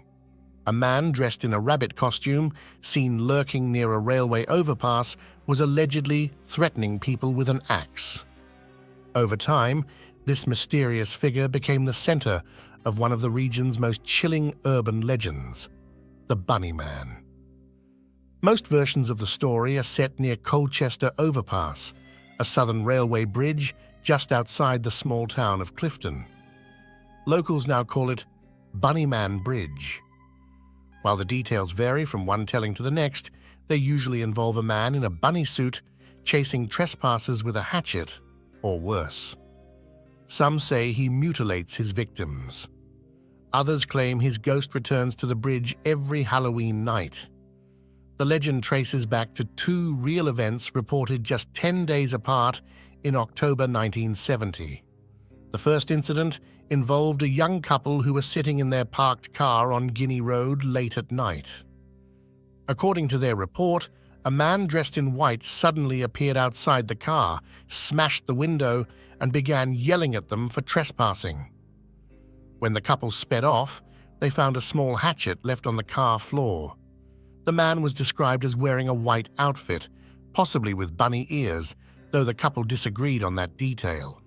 Just over a week later, a construction security guard confronted a man in a bunny suit standing on the porch of a half-built home nearby. The stranger warned him to stay away, swinging a large axe and threatening to chop off his head if he came any closer. Police investigated both cases, but without solid evidence, the reports were eventually closed. Still, rumors spread quickly. Dozens of people came forward claiming to have seen the Bunny Man, and local newspapers began publishing strange reports, including one claiming the Bunny Man had eaten someone's pet cat. By the early 1970s, the Bunny Man had already taken on a life of his own. A University of Maryland student even wrote a paper collecting more than 50 different versions of the story, each more twisted than the last. As the legend spread, new details were added. One of the most popular versions, posted online in the late 1990s, claimed the Bunny Man was actually an escaped convict named Douglas J. Griffon, who had murdered dozens of people at the bridge back in 1904. That version is completely fictional. There's no record of any of those events, no convict by that name, and not even the library it references ever existed. But the story stuck. Today, Colchester Overpass is a popular destination for ghost hunters, thrill seekers, and anyone curious about the legend. Around Halloween, the crowds get so big that local law enforcement has had to set up roadblocks to keep people away. So, is the Bunny Man real? Maybe he was just a man in a costume with a grudge. Maybe he was something more. What's certain is this: the legend isn't going anywhere. And if you're near Clifton on a dark October night, especially near the bridge, you might want to think twice before hanging around too long. In the quiet town of Key West, Florida, there's a doll that's been terrifying visitors for decades. His name is Robert, and he isn't your average childhood toy. Today, he's on display at the East Martello Museum, but some say he never really stays put. The story begins in 1904, when a young boy named Robert Eugene Otto was given the doll as a gift. Some say it came from his grandfather during a trip to Germany. Others claim it was given by a servant of Bahamian descent, possibly as a gift or maybe as a curse. The doll was manufactured by the Steiff Company, a German toy maker best known for its teddy bears. But Robert wasn't soft or cuddly. He was nearly life-sized, stuffed with straw, and dressed in a sailor suit, an outfit that once belonged to Otto himself. As a child, Otto was known for being imaginative and a little strange. He named the doll after himself, Robert. From then on, the boy wanted to be called Gene, so people wouldn't confuse the two. Soon, weird things started happening. Gene's parents would hear him talking to Robert in his room. At first, They assumed he was using different voices to respond to himself, but then they began to hear a second voice, a deeper one, a voice that didn't belong to Jean. Household objects would go missing, furniture would be overturned, and whenever Jean got into trouble, he always said the same thing. Robert did it. As Jean grew up, he left Key West to study art in New York and Paris. He eventually returned to the family home with his wife, Annette. But despite being an adult, Jean still kept Robert close. He even gave him a room of his own, complete with furniture, a window view, and a place at the table. Annette didn't love that. After Jean's death in 1974, and Annette's 2 years later, the house was sold. The new owner, Myrtle Reuter, lived there for over 20 years. She kept Robert, but claimed he was different. Visitors swore they saw him move. Some heard giggling. Others said they saw his facial expression change when no one was looking. In 1994, Myrtle donated Robert to the East Martello Museum, where he quickly became one of the museum's most popular and most feared attractions. But the story doesn't end there. According to legend, Robert has a mind of his own. People say he can shift positions, change expressions, and even blink. Visitors have reported strange happenings after visiting him: car accidents, broken bones, job loss, divorces, and some say it's all because they disrespected the doll. Museum staff receive hundreds of letters a year, apology notes from people who took a photo without asking or laughed at Robert during their visit. They beg for forgiveness, hoping to undo whatever bad luck has come their way. Whether you believe in curses or not, one thing's for sure: Robert the doll has a reputation. So if you ever find yourself in Key West and decide to pay him a visit, be polite. Ask before taking a photo. Say hello. Maybe even say thank you. Because if the legends are true, you really don't want to get on Robert's bad side. The Axeman of New Orleans is one of America's most chilling unsolved mysteries. A real-life horror story that played out on the streets of New Orleans between 1918 and 1919. He wasn't a thief. He didn't take valuables. He just took lives. And then vanished, just as suddenly as he arrived. The Axeman didn't bring his own weapon. He used the victim's own axes, tools meant for chopping wood, turned into instruments of death. He usually entered homes by removing a wooden panel from the back door, carefully using a chisel. That panel and chisel always left neatly on the floor. Once inside, he attacked sleeping victims, often with an axe or straight razor. Most of the time, it was Italian-American families, especially grocers, leading some to believe there was a racial or ethnic motive. Others claimed it was something far darker. Some criminologists suggest the Axeman may have been a sexual sadist, targeting women, only killing men when they got in his way. But then came the letter, and that's when things got really strange. On March 13th, 1919, local newspapers published a letter allegedly written by the killer himself.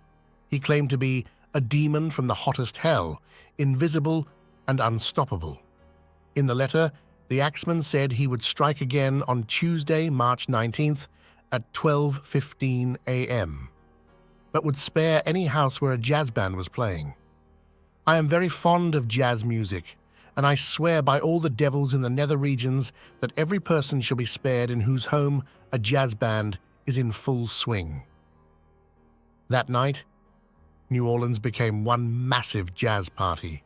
Dance halls were packed, households played jazz records at full blast, and not a single person was killed. Whether it was a bluff or part of the Axeman's twisted game, it worked.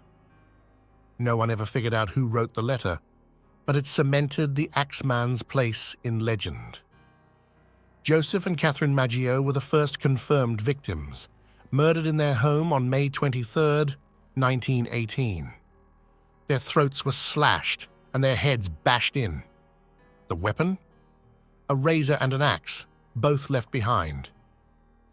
Then came Louis Basuma and Harriet Lowe, attacked in the back of a grocery store.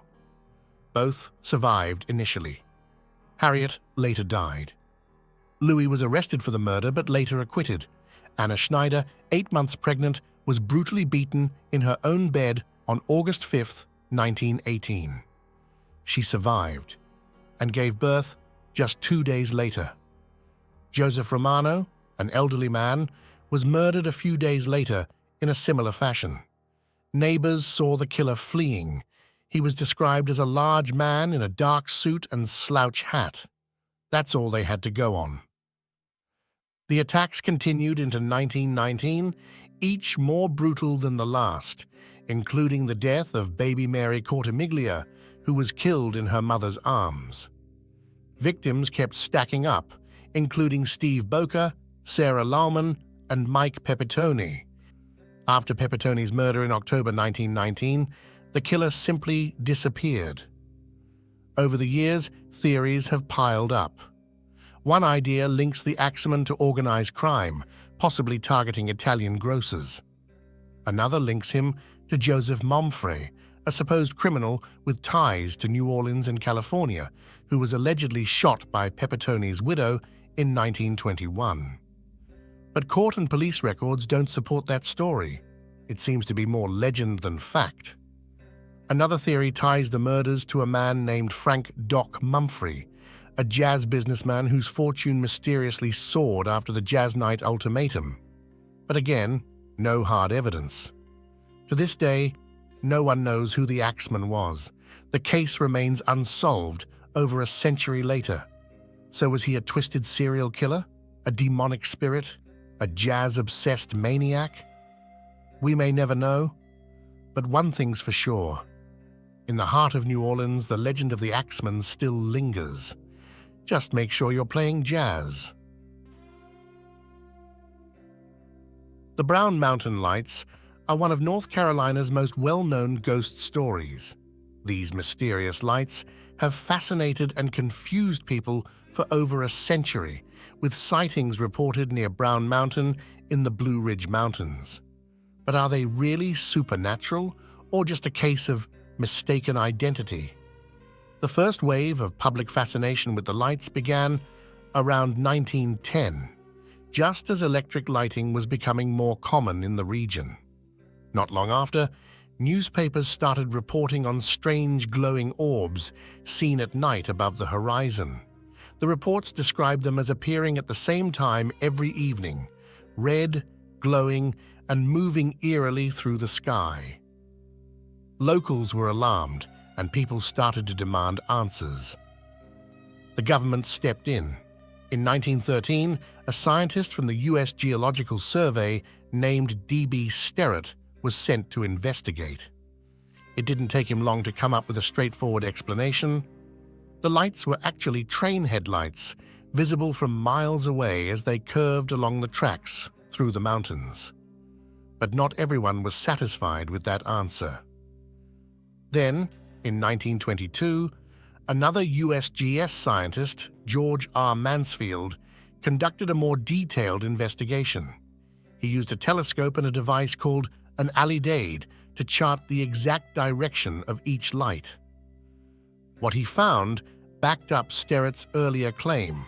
The lights aligned perfectly with roads, train tracks, and known brushfire locations in the valley below. Many lights that people swore were floating above Brown Mountain were, in reality, distant car and train lights seen from high vantage points. Still, some locals didn't want the mystery solved. People like Joseph Loven, who ran a hotel near one of the popular viewing spots, had a business interest in keeping the legend alive. After Mansfield's investigation, Loven stopped talking publicly about the lights, which some believe is a sign he accepted the explanation. As science moved on, the legend did not. New ghost stories began to pop up to fill the gap left by the rational explanations. Starting in the 1930s, writers and locals began inventing older stories to make the lights seem like a deep-rooted mystery. Some claimed the lights were tied to Native American spirits or ghosts from tragic events, like a woman searching for her baby. Others said Civil War or Revolutionary War soldiers haunted the mountains. None of these stories appeared in historical sources before the 20th century. They were made up to keep the legend going. By the mid-20th century, the UFO craze started to influence the legend. A man named Ralph Lyell even claimed that aliens took him from Brown Mountain to Venus, and he displayed what he said was a mummified alien in his rock shop. One of the earliest personal stories linked to the lights came from Josiah Fate Wiseman, who reportedly saw a mysterious flash of light from a viewpoint near Brown Mountain around 1854. But this claim wasn't written down until the 1970s, long after Wiseman had passed. And even then, the light he described sounds a lot like a regular train headlight turning a corner, something that began happening nightly in the area by 1858. There was also a widely repeated but completely false claim that an 18th century scientist, John William Gerard de Bram, described the lights in a report to King George III.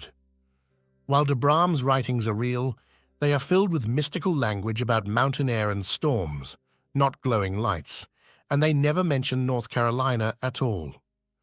The link between him and the Brown Mountain lights was invented in a 1927 newspaper article. In more recent times, scientists have continued to look into the lights. Appalachian State University set up low-light cameras aimed at the mountain and collected more than 6,000 hours of footage. Not once did they capture anything that couldn't be explained as headlights, distant fires, or other natural sources. Despite this, the Brown Mountain lights remain popular. They attract ghost hunters, UFO enthusiasts, and curious travelers from around the country. The mystery has become part of local folklore, something bigger than just a few strange lights in the night. For centuries, lighthouses have been the guiding light for ships at sea, protecting sailors from jagged rocks, violent storms, and deadly shores. But what if some lights weren't there to help? What if there were lights meant to deceive, to lure sailors to their deaths? Along the Delaware coast near Cape Henlopen State Park, there's a legend that refuses to fade, the tale of the corpse light. Locals say this mysterious light has no source. There's no lighthouse on Cape Henlopen, yet people often report flashing lights in the distance, appearing out of nowhere, especially at night. Some describe the light as flickering, bobbing, almost like it's moving with a mind of its own. The phenomenon has haunted the area for over 350 years, and according to legend, it all began with bloodshed. The story goes back to the mid-1600s when British soldiers raided a wedding ceremony held by a local Native American tribe near Cape Henlopen. Nearly the entire tribe was massacred during the attack. The surviving members, filled with grief and rage, cursed the land using a sacred object known as the Drum of Stone. They vowed that a light would rise from the darkness to bring death to all white men who dared to approach. That light, they said, would call out to ships in the night and guide them not to safety, but to destruction. Ever since, the corpse light has been spotted off the coast, dancing across the water or glowing just above the rocks. Some call it the Bad Weather Witch, others say it's the spirits of those who died in the massacre. Whatever it is, it's earned a deadly reputation. On Christmas Day in 1665, the British ship Devonshireman saw a light shining from the shore. Believing it was a lighthouse, the ship turned toward it, trusting it would guide them safely home. But the light was no beacon. It led them directly into a jagged outcropping of rock. The ship split apart in the night, and more than 200 men perished. The light faded as quickly as it had appeared. The tragedy didn't stop there. In 1798, another British vessel, the Dubrak, was reportedly drawn in by the same light. The ship veered off course and sank in the shark-infested waters off the Cape Henlopen Peninsula. Then, in 1800, the ghostly figure of a lone native man was seen standing silently on a rocky ledge. Moments later, a barge smashed into those very rocks. Many aboard died in the wreck. Some say the ghost ship of the Devonshireman reappears from time to time, drifting along the coastline before crashing into the waves again, doomed to relive its final moments. And the tragedies didn't end in the 1800s. Even in modern times, strange disappearances are tied to this haunted place. In 1980, the USS Poet left Delaware Bay, carrying a cargo of grain and a crew of 33 men, headed for Gibraltar.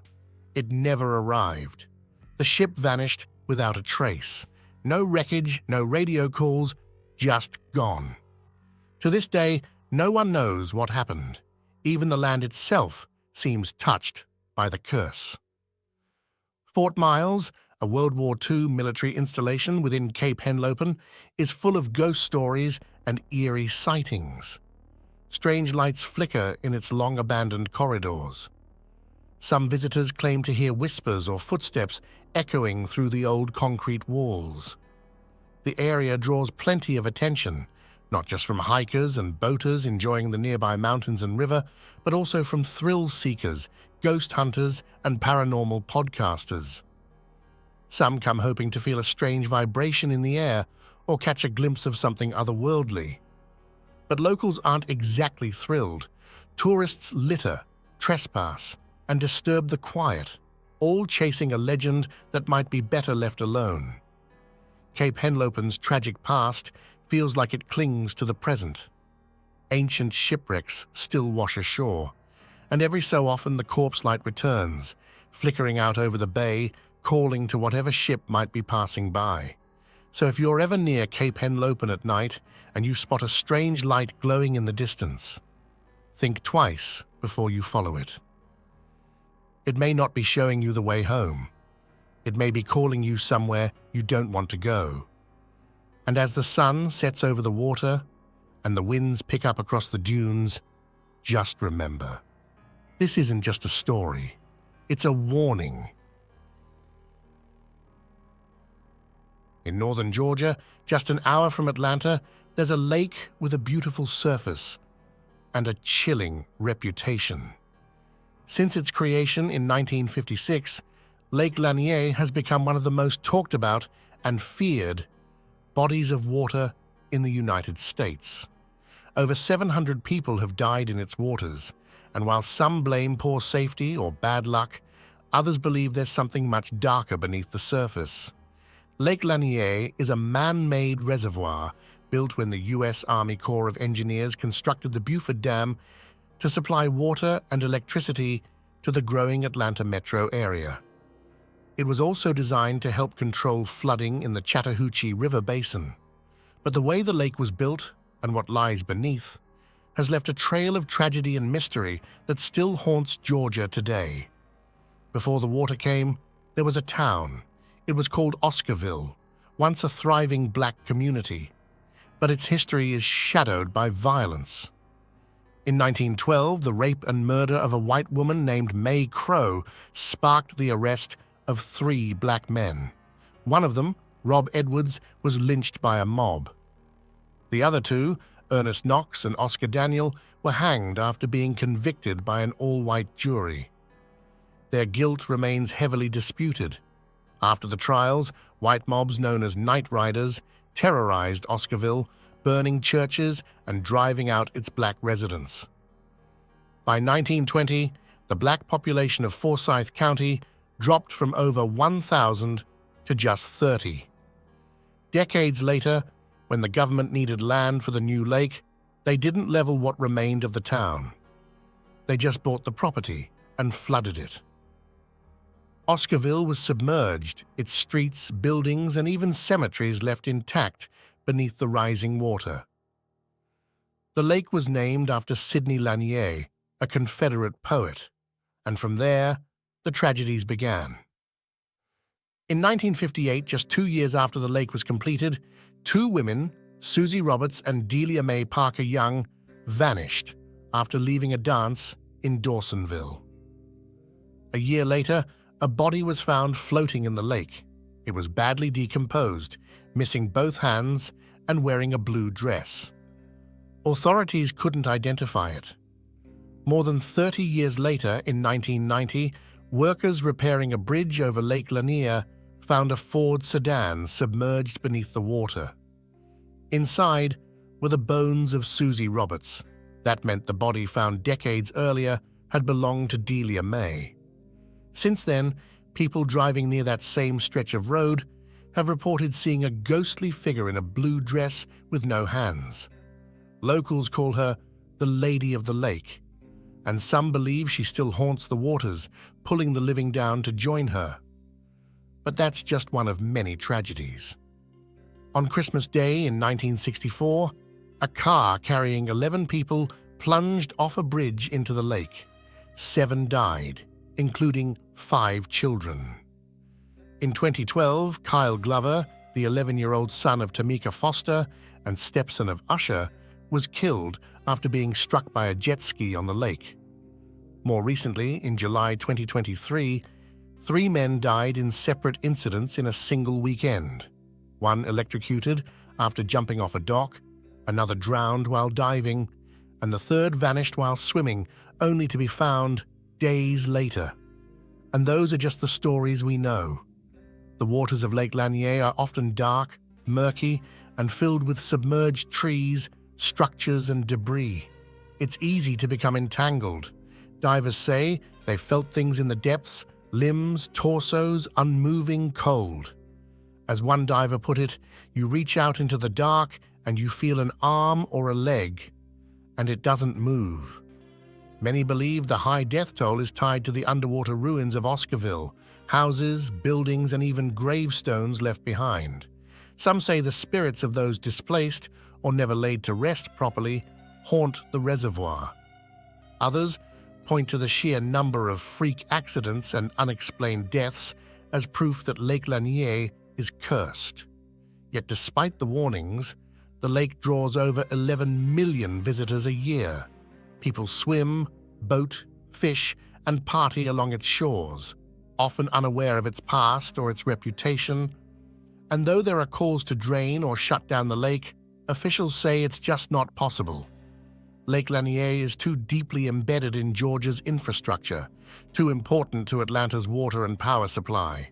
So it remains, beautiful on the outside, but deeply unsettling underneath. A place where history, tragedy, and ghost stories all seem to collide. Some say the curse is just folklore. Others believe the lake's dark past has never been put to rest. Whatever the truth is, if you visit Lake Lanier, don't take its calm waters for granted, because something beneath the surface might still be watching.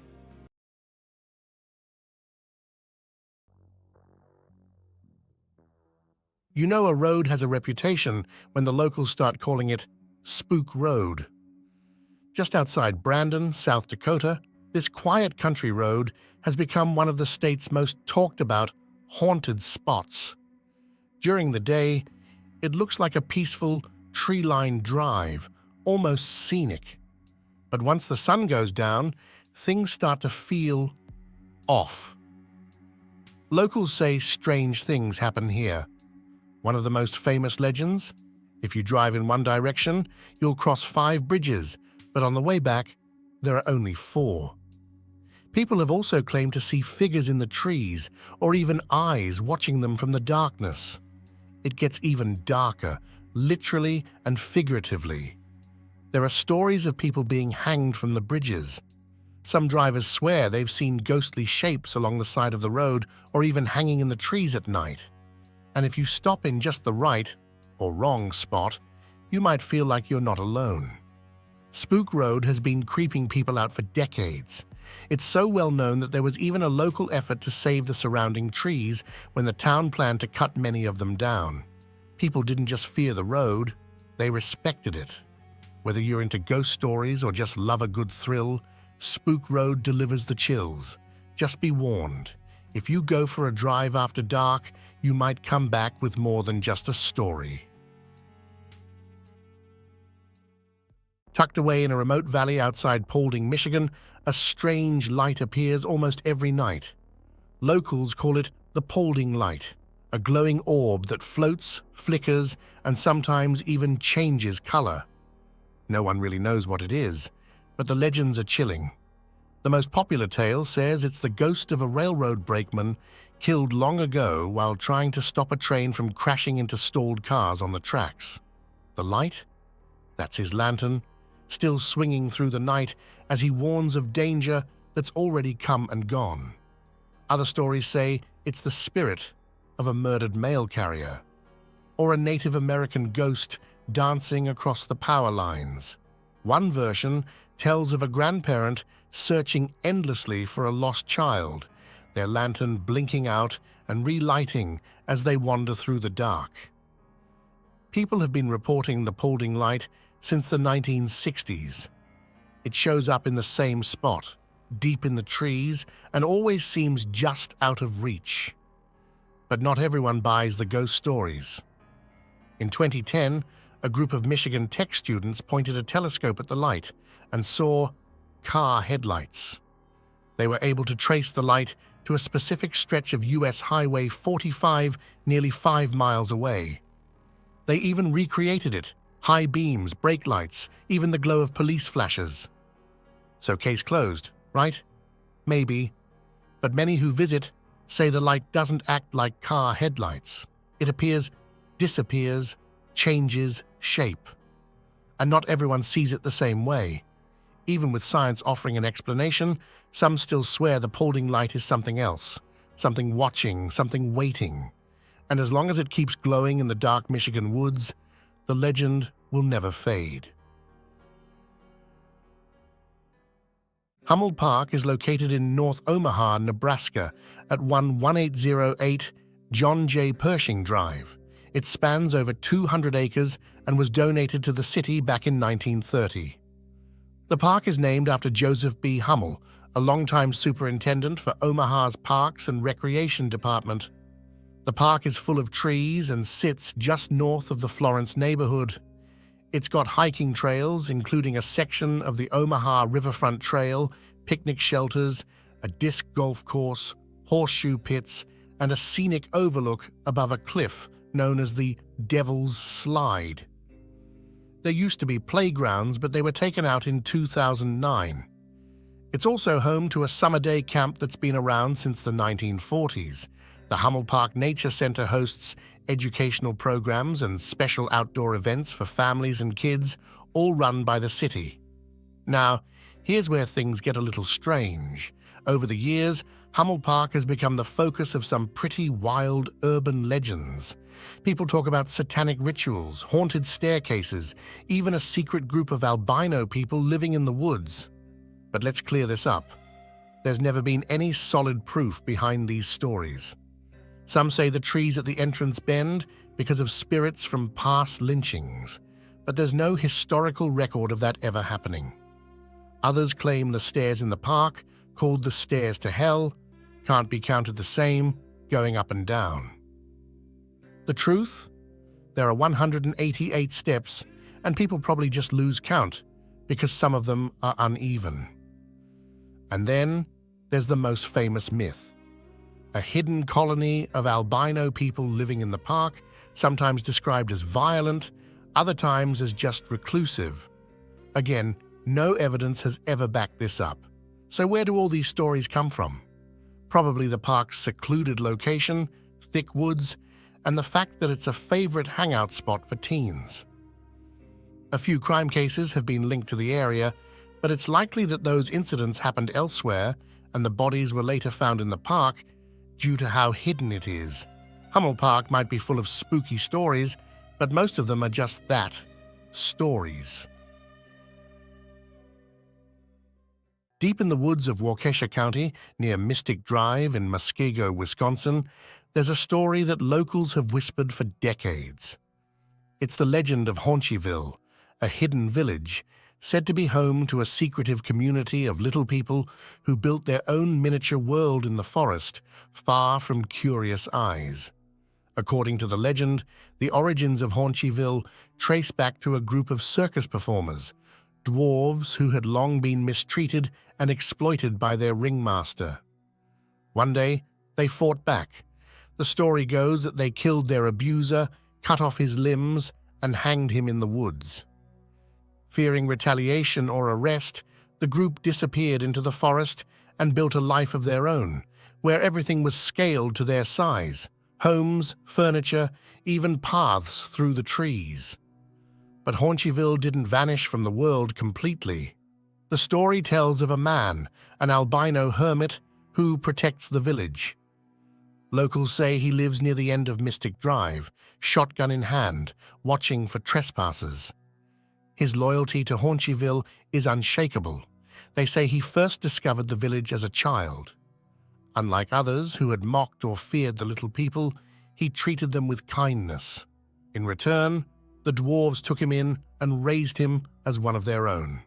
Over the years, he became their fiercest guardian, and if someone comes snooping around with bad intentions, he's not afraid to act. Then there's the part of the legend that keeps most people from venturing too far.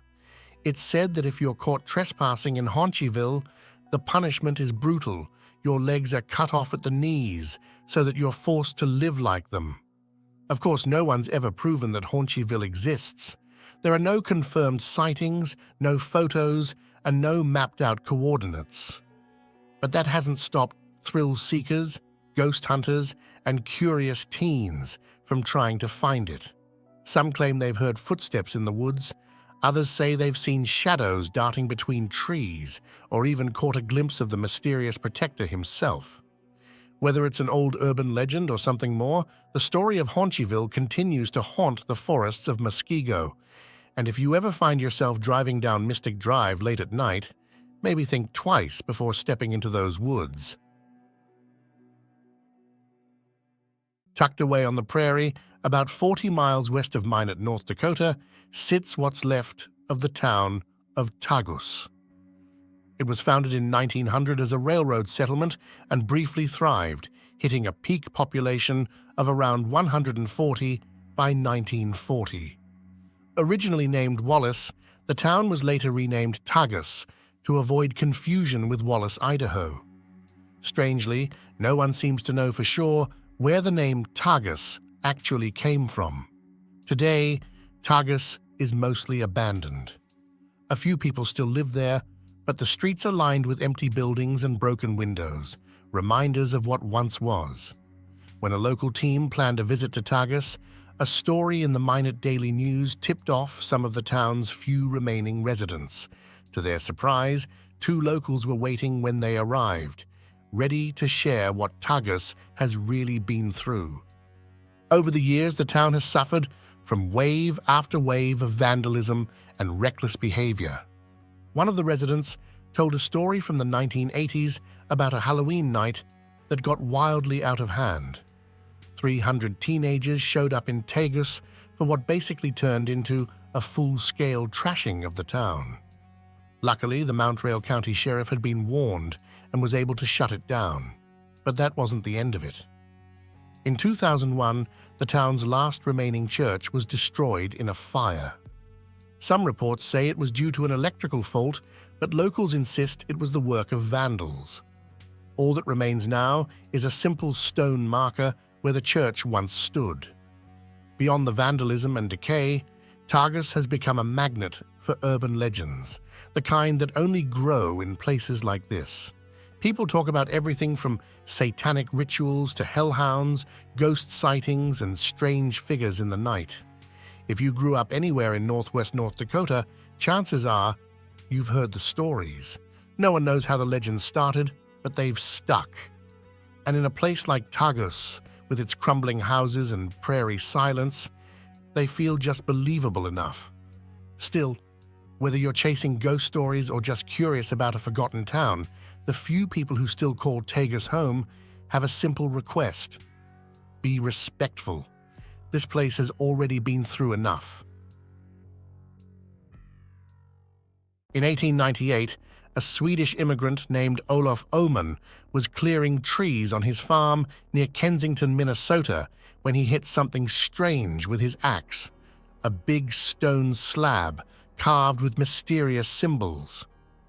At first glance, it looked like nothing more than a curiosity. But when experts looked closer, they realized the symbols were runes, an ancient form of Scandinavian writing. And the translation? That's when things got interesting. The inscription claims that in the year 1362, a group of 8 Swedes and 22 Norwegians were exploring from Vinland, deep into what is now Minnesota. After a day of fishing, they returned to find 10 of their men dead, their bodies red with blood. The message ends with a desperate plea: Ave Maria, save us from evil. If this stone is real, it means Viking explorers traveled 800 miles inland from Hudson Bay, over rivers, through forests, long before Columbus ever set foot in the Americas. But is it real? That's where the mystery begins. From the very start, scholars were skeptical. The language and the runes on the stone didn't quite match what you'd expect from the 1300s. Some say it used words and symbols that didn't exist until centuries later. Then there's the question of how this group of explorers could have made such a long journey, and why they would stop to carve a perfect message into stone right after a brutal massacre. Still, some researchers argue that the weathering on the stone shows it could be centuries old. In 2003, a geologist even said the carving might be over 200 years old, not quite 1362, but older than anyone expected. So if it's fake, who made it? Many point to Olof Oman himself. He owned books on runes and had the tools to carve the stone. Others suspect a friend of his, a former pastor, may have helped, possibly as a prank on academics. But Oman always insisted the stone was real, and he never tried to profit from it. Over 100 years later, the Kensington runestone remains one of America's most debated artifacts. Some call it proof of Viking exploration. Others call it the greatest hoax in Minnesota history. Either way, it still draws crowds, sparks controversy, and keeps one big question alive. What if the Vikings really did get here first? On the north side of Iowa City, nestled beside the natural expanse of Hickory Hill Park, lies Oakland Cemetery, a burial ground that's been serving the city since 1843. But among the rows of gravestones and family plots, one monument stands out, drawing visitors year-round, especially on Halloween: the Black Angel. Towering at 8.5 feet tall, the bronze statue looms over the cemetery with dark, outstretched wings and a face that's both sorrowful and solemn. But what truly makes the angel so striking is its color. Originally, a gleaming bronze, time and oxidation have coated the figure in a deep green-black patina. That transformation sparked the legends that followed. The statue was commissioned by Teresa Feldevert, who immigrated from Bohemia in the late 1800s. Her only son from a previous marriage, Edward Dolezal, died young in 1891 and was buried in Oakland Cemetery. Years later, after her second husband Nicholas Feldevert passed away, Teresa had a bronze angel sculpted by Czech-American artist Mario Korbel and installed in the cemetery as a tribute. Nicholas's ashes were placed in a repository at the base of the statue, and when Teresa died in 1924, her ashes were buried beside him. The statue bears her birth date, but her death date was never carved, adding another layer of mystery. Locals began to notice the angel darkening over time, and the oxidation was soon linked to something far more ominous. Students from the nearby university and Iowa City residents began telling stories about the statue, stories that had nothing to do with history and everything to do with superstition. They say, if you touch or kiss the Black Angel, you'll die instantly, unless you're a virgin. Others claim that if a pregnant woman walks beneath the angel's wings, she'll miscarry. And on Halloween night, the statue becomes the center of attention. Crowds gather, daring one another to test the legend, to lay hands on the darkened metal and tempt fate. Over the years, the statue has also suffered damage, vandals breaking off fingers, perhaps hoping to take a piece of the legend with them, or maybe just challenging whatever force they think the Black Angel holds. Despite the eerie tales, the Black Angel remains a popular and strangely beautiful landmark. It's a statue shrouded in grief, history, and mystery. Whether you see it as a work of art, a symbol of sorrow, or something more sinister, one thing's for sure. Once you visit Oakland Cemetery, the Black Angel is hard to forget. On the far northeast side of Indianapolis once stood a house like no other, the House of Blue Lights. Wrapped year-round in glowing blue Christmas lights, the property belonged to Skiles Edward Test, a wealthy, eccentric businessman whose name still stirs up whispers in local folklore. To passing drivers, the house looked strange, otherworldly even, but what really got people talking were the rumors.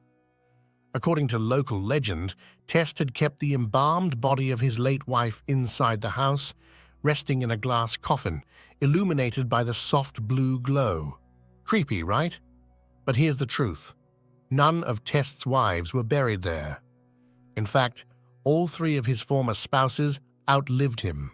Still, Skiles didn't do much to stop the rumors. If anything, he made things even stranger. You see, Skiles Test was obsessed with his pets, especially cats.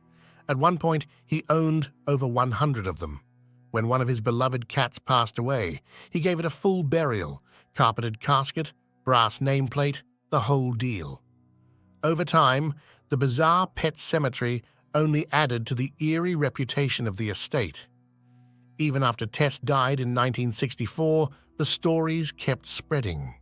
No body was found in a glass coffin, but the rumors didn't die. When his belongings were auctioned off, tales of his eccentric lifestyle exploded. The image of this strange, reclusive millionaire living in a glowing blue house with a backyard full of buried cats became part of Indianapolis folklore.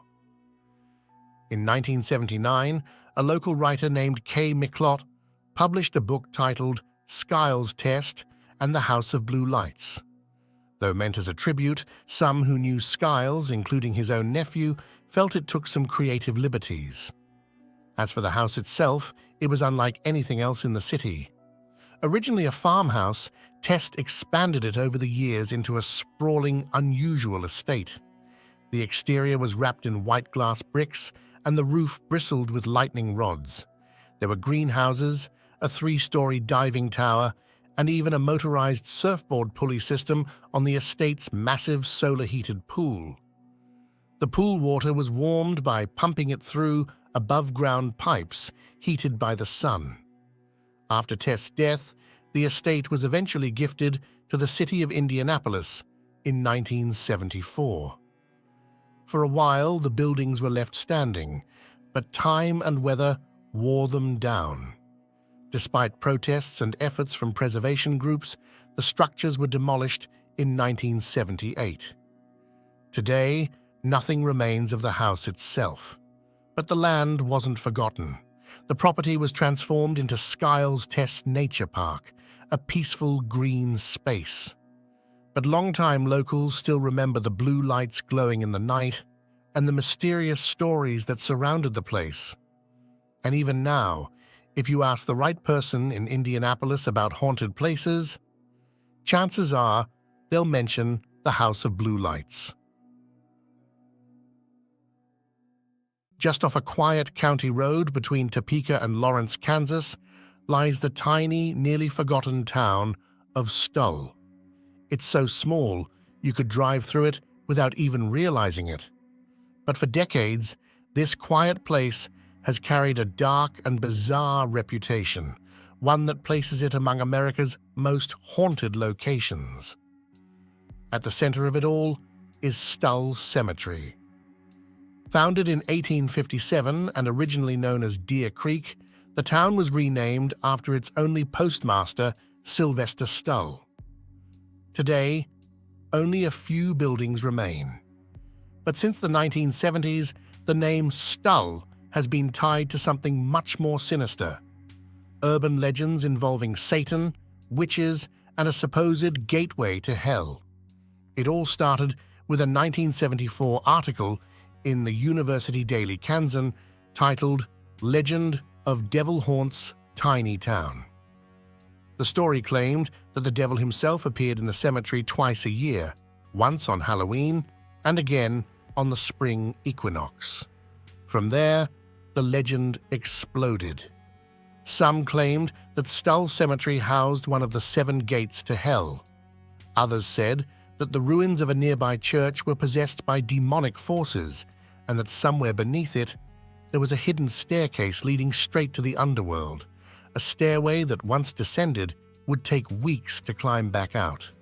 That is, if the devil didn't grab you first. More tales followed. There were whispers that witches had once been hanged from a tree in the cemetery, that on the night before Halloween, a woman in a white dress lures drivers to their deaths. Some even claimed that Pope John Paul II rerouted his private plane to avoid flying over the cursed ground. There's no proof of that, but the story refuses to die. Historians and locals have pushed back for years, insisting that none of these stories are rooted in fact. Stull was never an incorporated town and never had a mayor, let alone one who was murdered. The haunted church was simply abandoned and eventually torn down. And yet, the legend persists. For decades, thrill seekers, mostly high school and college students, have made late-night pilgrimages to Stull Cemetery, especially on Halloween and the equinox.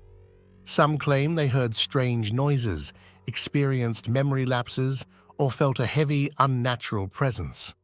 Others reported seeing ghostly figures among the gravestones. As the legend grew, so did the vandalism and trespassing. To protect what remains, the cemetery is now locked at night, and the area is regularly patrolled by law enforcement. Trespassers can face up to 6 months in jail or a $1,000 fine. Especially around Halloween, deputies don't take any chances. So, is Stull Cemetery really a gateway to hell, or just the victim of a student newspaper story gone wild? No one can say for sure. But one thing is certain. Even today, the name Stull still sends a chill down the spine of anyone familiar with the legend. And if you ever find yourself driving through that part of Kansas after dark, maybe don't stop to look for the devil. He might already be waiting. Just southwest of Chicago, along a quiet stretch of Archer Avenue, countless drivers have claimed to encounter the same ghostly figure. She's young, beautiful, and dressed in a flowing white party dress. Some say she's silent, some say she's sad, but all agree on one thing. She disappears before ever reaching her destination. This is the story of Resurrection Mary, Chicago's most famous ghost. The legend begins in the 1930s. Since then, dozens of men have reported picking up a mysterious hitchhiker on Archer Avenue near Resurrection Cemetery in Justice, Illinois. They describe her as a blonde with blue eyes, wearing a formal white dress, often with a shawl or a small clutch purse. She's usually quiet, sometimes cold to the touch, and always asks for a ride down the road. But the ride never ends normally. As the driver approaches the gates of Resurrection Cemetery, the girl vanishes, sometimes from the passenger seat, other times after pointing silently toward the graveyard.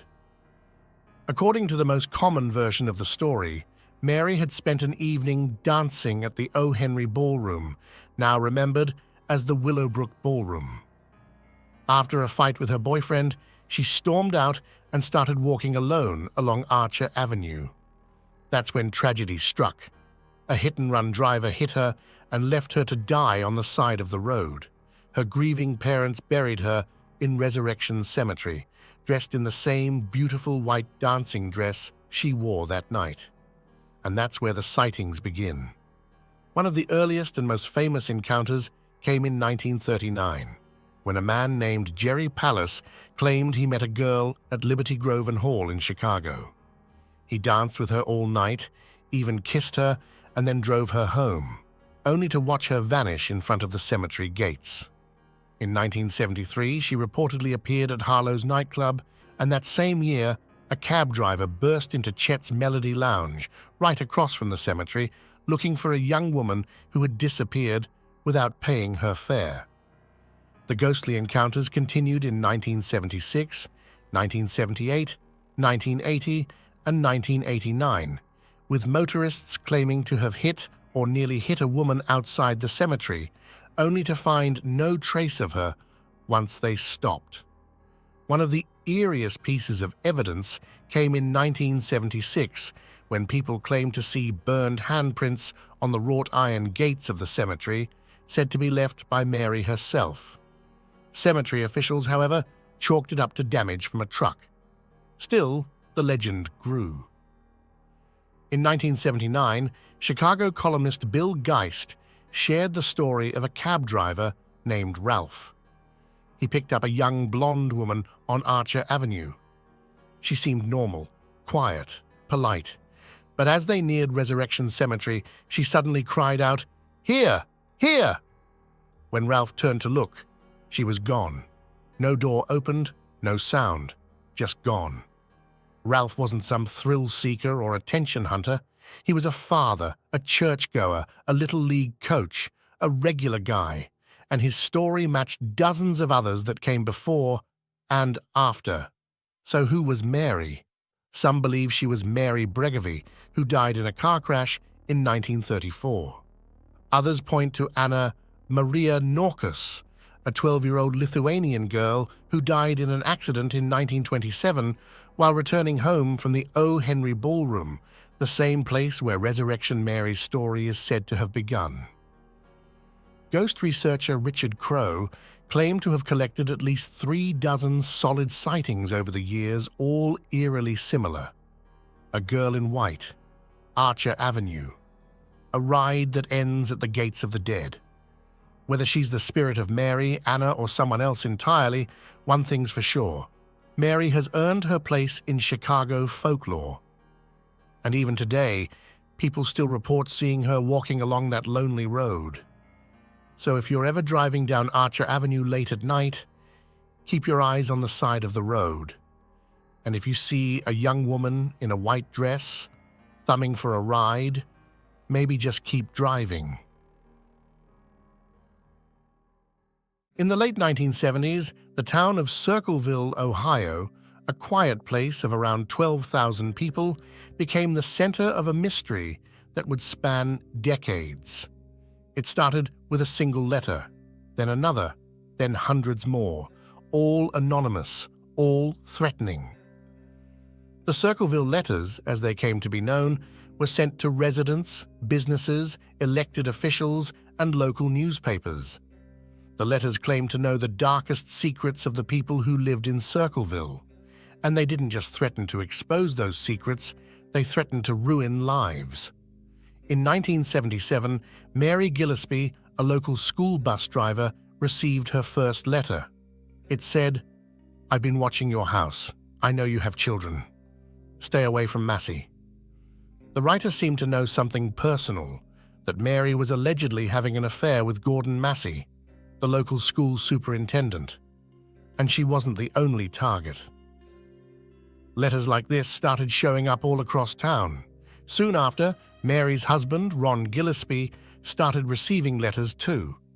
One of them urged him to catch his wife and Massey together and to kill them both. One night in August 1977, the phone rang at the Gillespie house. Ron answered it, then stormed out, taking his revolver with him.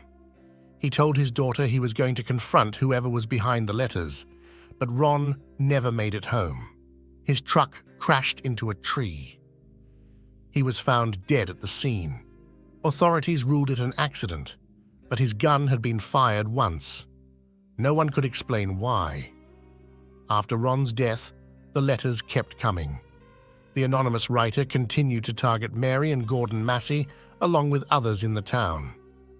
The letters were aggressive and relentless. Everyone knows what you've done, make us mad, and find out for yourself. Then, in 1983, things got worse. Mary was driving her usual school bus route when she saw a sign on a fence targeting her teenage daughter. She stopped to take it down, but it was attached to a box.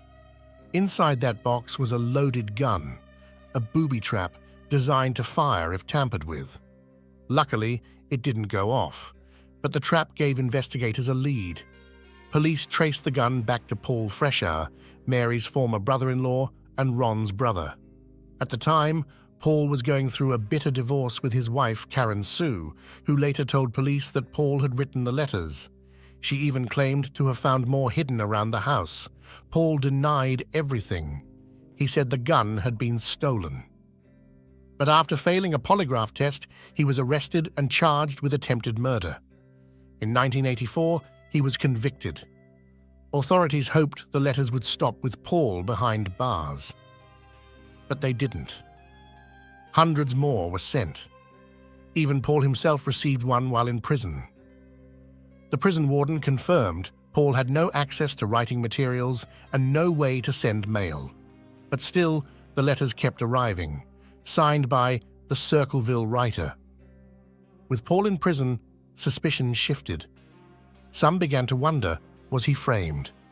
His lawyer asked the jury a simple question: who had something to gain if Paul went to prison? All eyes turned to Karen Sue, his ex-wife. She had reported him. And her new boyfriend matched the description of a man seen near the booby trap location. In 1993, the TV show Unsolved Mysteries covered the case.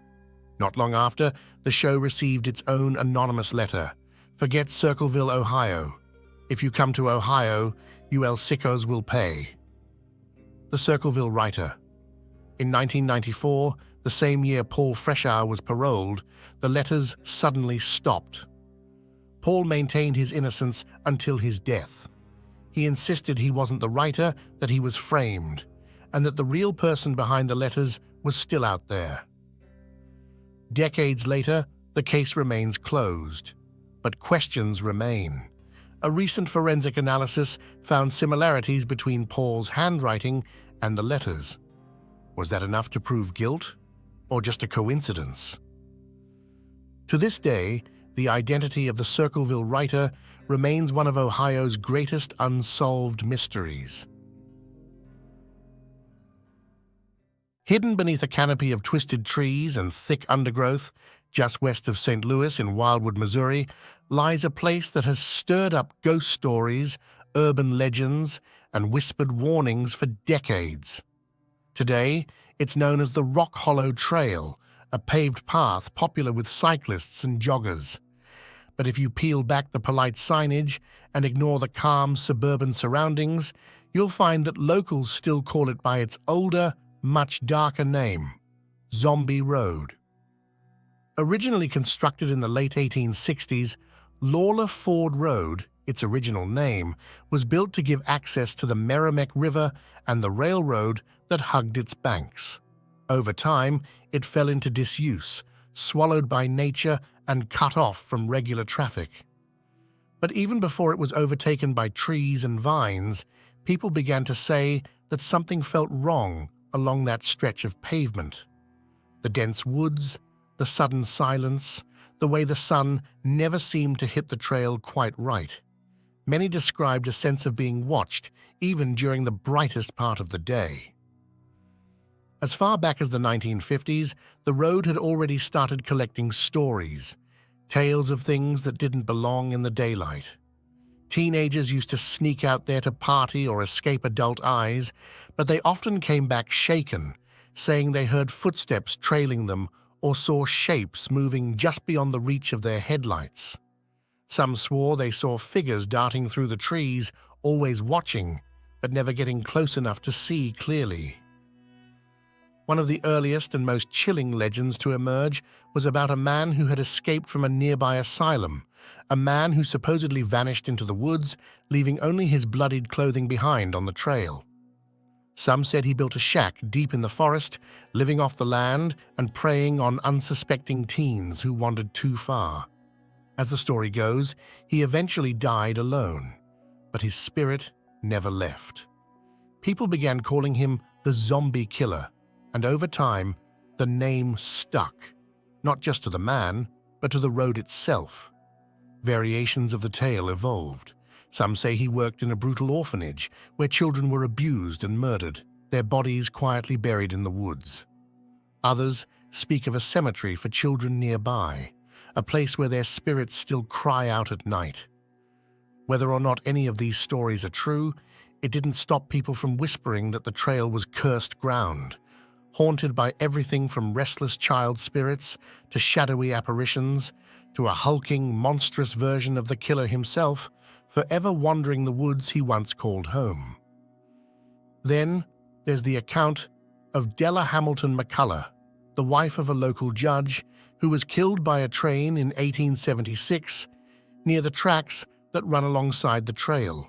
Though her story is real and documented, what came after is where the line between history and legend begins to blur. Dozens of people over the years have reported seeing a luminous figure in white, often walking along the abandoned rail line. Witnesses describe her as translucent and glowing, with a faint, bluish light. She never speaks, just walks until she slowly vanishes into the woods as if still searching for something lost. And the stories don't stop there. Hikers and curious explorers have reported hearing disembodied voices, the sounds of distant screams or footsteps following them, only to turn and find no one there. One particularly unsettling report tells of a ghostly old woman who appears in the remnants of an old shack near the river. She screams at anyone who dares to pass too close, but when they investigate, there's no sign of her, just the empty, decaying structure and a cold breeze that wasn't there before. The area's long, layered history only adds to the mystique. It's believed that Native American tribes once used the land for hunting and travel, perhaps even burial. Later, in the 1800s, it became home to workers from nearby railroads and quarries, many of whom died in accidents on the line. Some believe it's their souls that now roam the path, still carrying the tools of their trade, or frozen in the final moments before their deaths. Despite all the warnings, people still visit. Maybe it's the thrill of exploring somewhere with a dark reputation, or maybe it's the hope of catching a glimpse of something otherworldly. These days, you'll find the path under a more modern name, Rock Hollow Trail, and it's been cleaned up and repaved with signs and a proper entrance. But locals still talk. They still say the original bridge is cursed, that the ruins of old homes and shacks still hide in the woods, and that if you go far enough in, especially near dusk, you might hear something calling your name. And there you have it. If you enjoy our content, please like this video, share it with your friends, and subscribe to the channel. It means a lot. Thank you, and safe travels, my dear friends.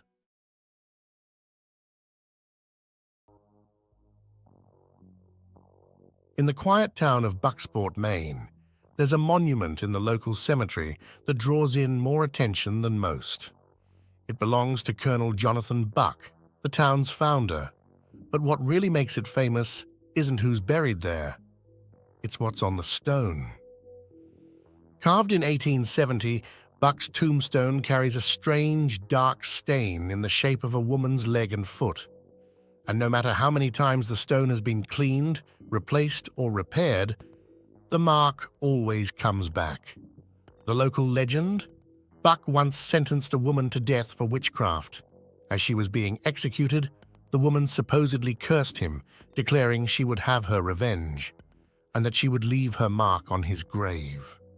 Some versions even say her son recovered her leg from the fire, and that's why that's the shape that lingers. But here's the twist. There's no historical record of witch trials or executions in Bucksport, and burning at the stake wasn't even how New England handled witchcraft cases. In fact, Jonathan Buck wasn't even born until after the infamous Salem witch trials had ended. So why does the stain remain? Some say it's nothing more than natural weathering on the stone, an odd, stubborn coincidence. But others believe the curse is real. After all, the shape keeps coming back.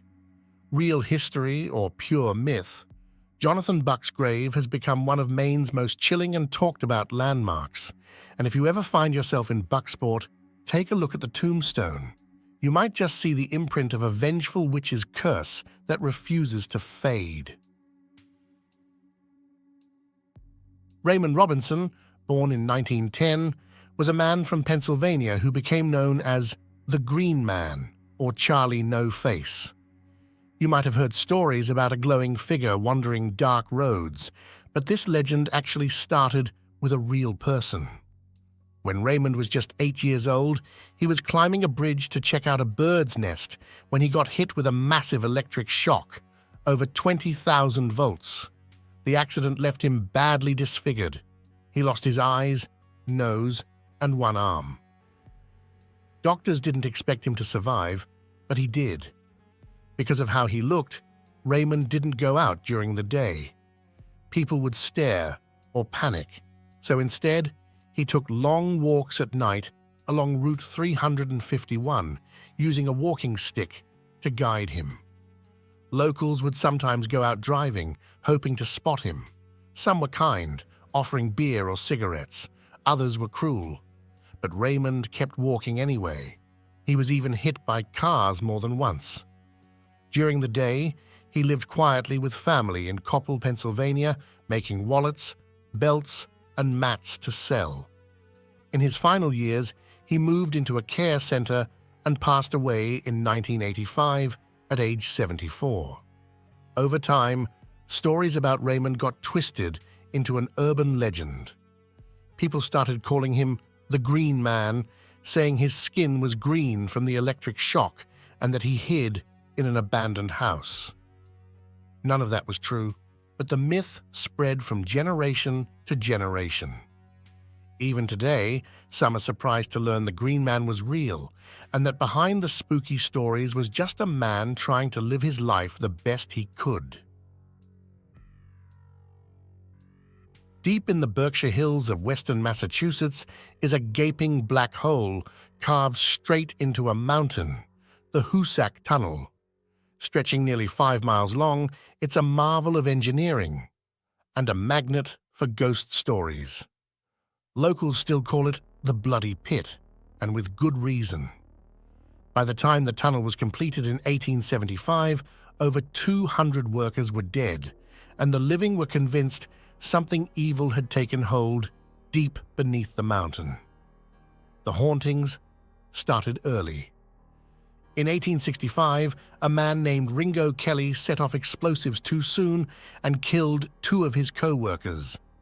Kelly vanished until exactly 1 year later, when his strangled body was found near the site of the fatal blast.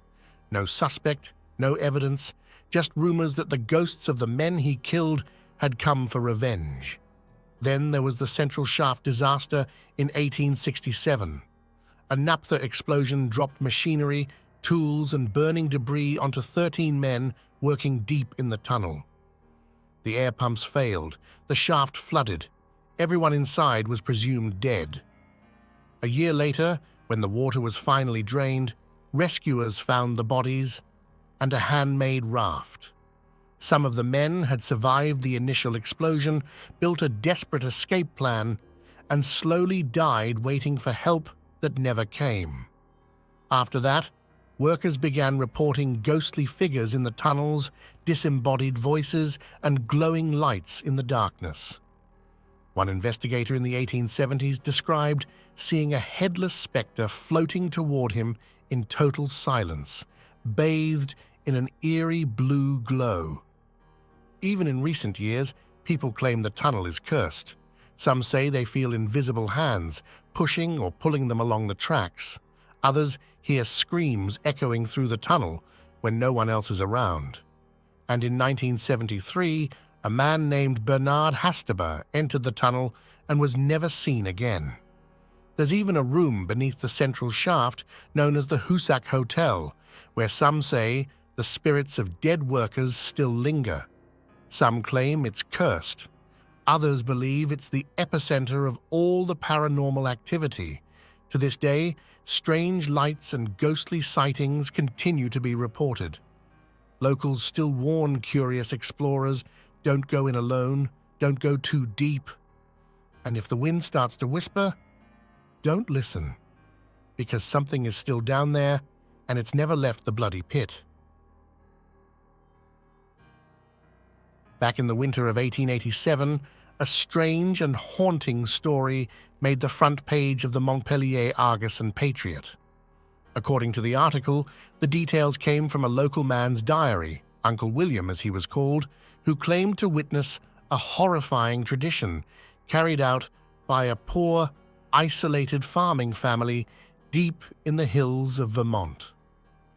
This family, living just 20 minutes outside Montpellier, struggled every year to survive the brutal winters. Food was always scarce, and the long, snowy months made it nearly impossible to keep everyone fed. With limited options, they came up with a solution that still sends shivers down spines. They froze some of their own family members alive, then revived them in the spring. Each year, when supplies ran low, the older and weaker members of the family were chosen. Uncle William wrote that he watched as 6 people, 4 men and 2 women, were drugged inside the warm cabin. Once unconscious, they were stripped down to a single garment and carried out into the night. Under the cold light of a full moon, the freezing process began. Skin turned pale, fingers and ears frostbitten, as Vermont's winter did what it does best. By morning, the bodies were solid and lifeless, carefully packed into a straw-lined wooden box and buried beneath the snow. This was their resting place until the spring thaw. Come May, when the land began to warm, the family returned to dig up the box. The frozen bodies were pulled out and placed into steaming baths filled with a hemlock brew. The warmth and potion worked slowly. Fingers twitched, color returned, and eventually the 6 stirred to life. They were dried off, fed, and placed near a blazing fire. Within hours, according to the diary, they were alert, healthy, and ready to help with spring planting. When this bizarre tale first ran in the paper, it sparked a wave of attention. People across the country, and even overseas, were stunned by the idea of human hibernation. It sounded unbelievable, like something from a twisted fairy tale, and yet some Vermonters still believe it. Whether it was a misunderstood folk practice, an exaggerated piece of frontier fiction, or just a really convincing hoax, the legend of the frozen hill people has never completely disappeared. On the coldest winter nights, when the wind howls through the mountains, some say you can still feel the eerie silence of bodies waiting beneath the snow, resting until the ground thaws once more. Mount Chocorua rises 3,490 feet above the forests of New Hampshire. It's not the tallest in the White Mountains, but it stands out for its dramatic summit, stunning views, and the haunting legend behind its name. Located at the eastern edge of the Sandwich Range, Mount Chocorua overlooks beautiful lakes and rugged terrain. From its bare, rocky peak, you can see for miles in every direction. One of the most iconic views is from nearby Chocorua Lake, where the mountain's reflection perfectly mirrors the sky. It's so picture-perfect, it was featured on the U.S. Quarter in 2013 as a symbol of the White Mountain National Forest. Hikers love this mountain. Trails like Piper, Liberty, and Champney Falls are among the most popular routes, though there are many ways to reach the top. It gets busy in summer, but the views are worth it, especially at sunrise or sunset. Now let's talk about the name and the legend behind it. Chocorua is believed to come from Algonquin roots, roughly meaning rocky home of the water serpent. Early European maps used different versions of the name, like Corraway or Chocorua, which were based on native words about mountain spirits and serpents said to guard mountain springs. But what really made this mountain famous is the legend of a Native American chief named Chocorua. According to the story, Chocorua lived near the mountain in the early 1700s and was friendly with local settlers, especially a family named Campbell. One day, Chocorua left his son in their care. Tragically, the boy drank poison meant for animals and died. Heartbroken and furious, Chocorua blamed the Campbells. Soon after, the family was found murdered, and Mr. Campbell suspected Chocorua. He chased him up the mountain and shot him. With his final breath, Chocorua is said to have shouted a powerful curse on all settlers before jumping to his death from the summit. The words of the curse vary depending on the version, but one dramatic version goes like this: "May the Great Spirit curse you when he speaks in the clouds, and his words are fire. Lightning blast your crops, wind and fire destroy your homes. The evil one breathe death on your cattle. Panthers howl and wolves fatten on your bones." Over the years, different versions of the story have emerged. In some, Chocorua simply falls while hunting. In others, settlers burned the mountain, forcing him to jump. Whether true or not, the legend of Chocorua has stuck around for centuries. It's helped make the mountain one of the most photographed in the world, and one of the most talked about. So if you ever find yourself in New Hampshire, standing at the edge of Chocorua Lake or hiking up the rocky summit, just remember, you're walking in the shadow of a legend. In the late 1800s, the small town of Exeter, Rhode Island, was slowly fading. Its population had dropped from over 2,500 to under 1,000, thanks to war, westward migration, and the pull of city jobs. But something else was happening too. People were dying from a strange illness, and no one could explain why. One family in particular seemed to be hit the hardest: the Browns. It all started in 1883, when Mary Brown passed away from a mysterious illness. Just 6 months later, her daughter, Mary Olive, also died. For a while, the family had some peace. George Brown, the father, kept the farm running and raised the rest of the children. But then, in 1889, George's only son, Edwin, got sick. He began to waste away, losing weight and strength. Doctors called it consumption, what we now know as tuberculosis. Hoping to recover, Edwin traveled to Colorado Springs, where the clean mountain air seemed to help. But while he was away, tragedy struck again. His sister, Mercy Lena Brown, got sick and died in January 1892 at just 19 years old. After hearing the news, Edwin came home, and his health took a turn for the worse. He had strange, feverish dreams where Mercy called to him. Locals began to whisper that something unnatural was going on. They believed a vampire was slowly draining the life from Edwin, and they suspected Mercy, so the townspeople did something shocking. With George Brown's permission, they dug up the bodies of his wife and daughters to look for signs of the supernatural. Mary and Mary Olive were reduced to bones, but when they opened Mercy's grave, they found her body surprisingly well preserved, with blood still in her heart. That was all the proof they needed. The townspeople removed her heart and liver, burned them, and mixed the ashes into a drink for Edwin, hoping it would break the curse. It didn't work. Edwin died just 2 months later. Today we know tuberculosis was behind all of this. Back then, science hadn't caught up yet. There was no cure, no antibiotics, and very little understanding of how the disease spread. To rural communities, it felt like something darker, something they couldn't explain. Mercy's body wasn't actually a mystery either. She had been buried in the middle of a freezing New England winter. The cold had simply slowed down the normal process of decay. Even so, the legend of Mercy Brown lived on. She became one of the last and most famous cases in New England's vampire panic. It's even said that Bram Stoker, the author of Dracula, had newspaper clippings of her story among his notes. Mercy's grave is still visited to this day. You can find it behind the Chestnut Hill Baptist Church in Exeter, under a fir tree on the left side of the path.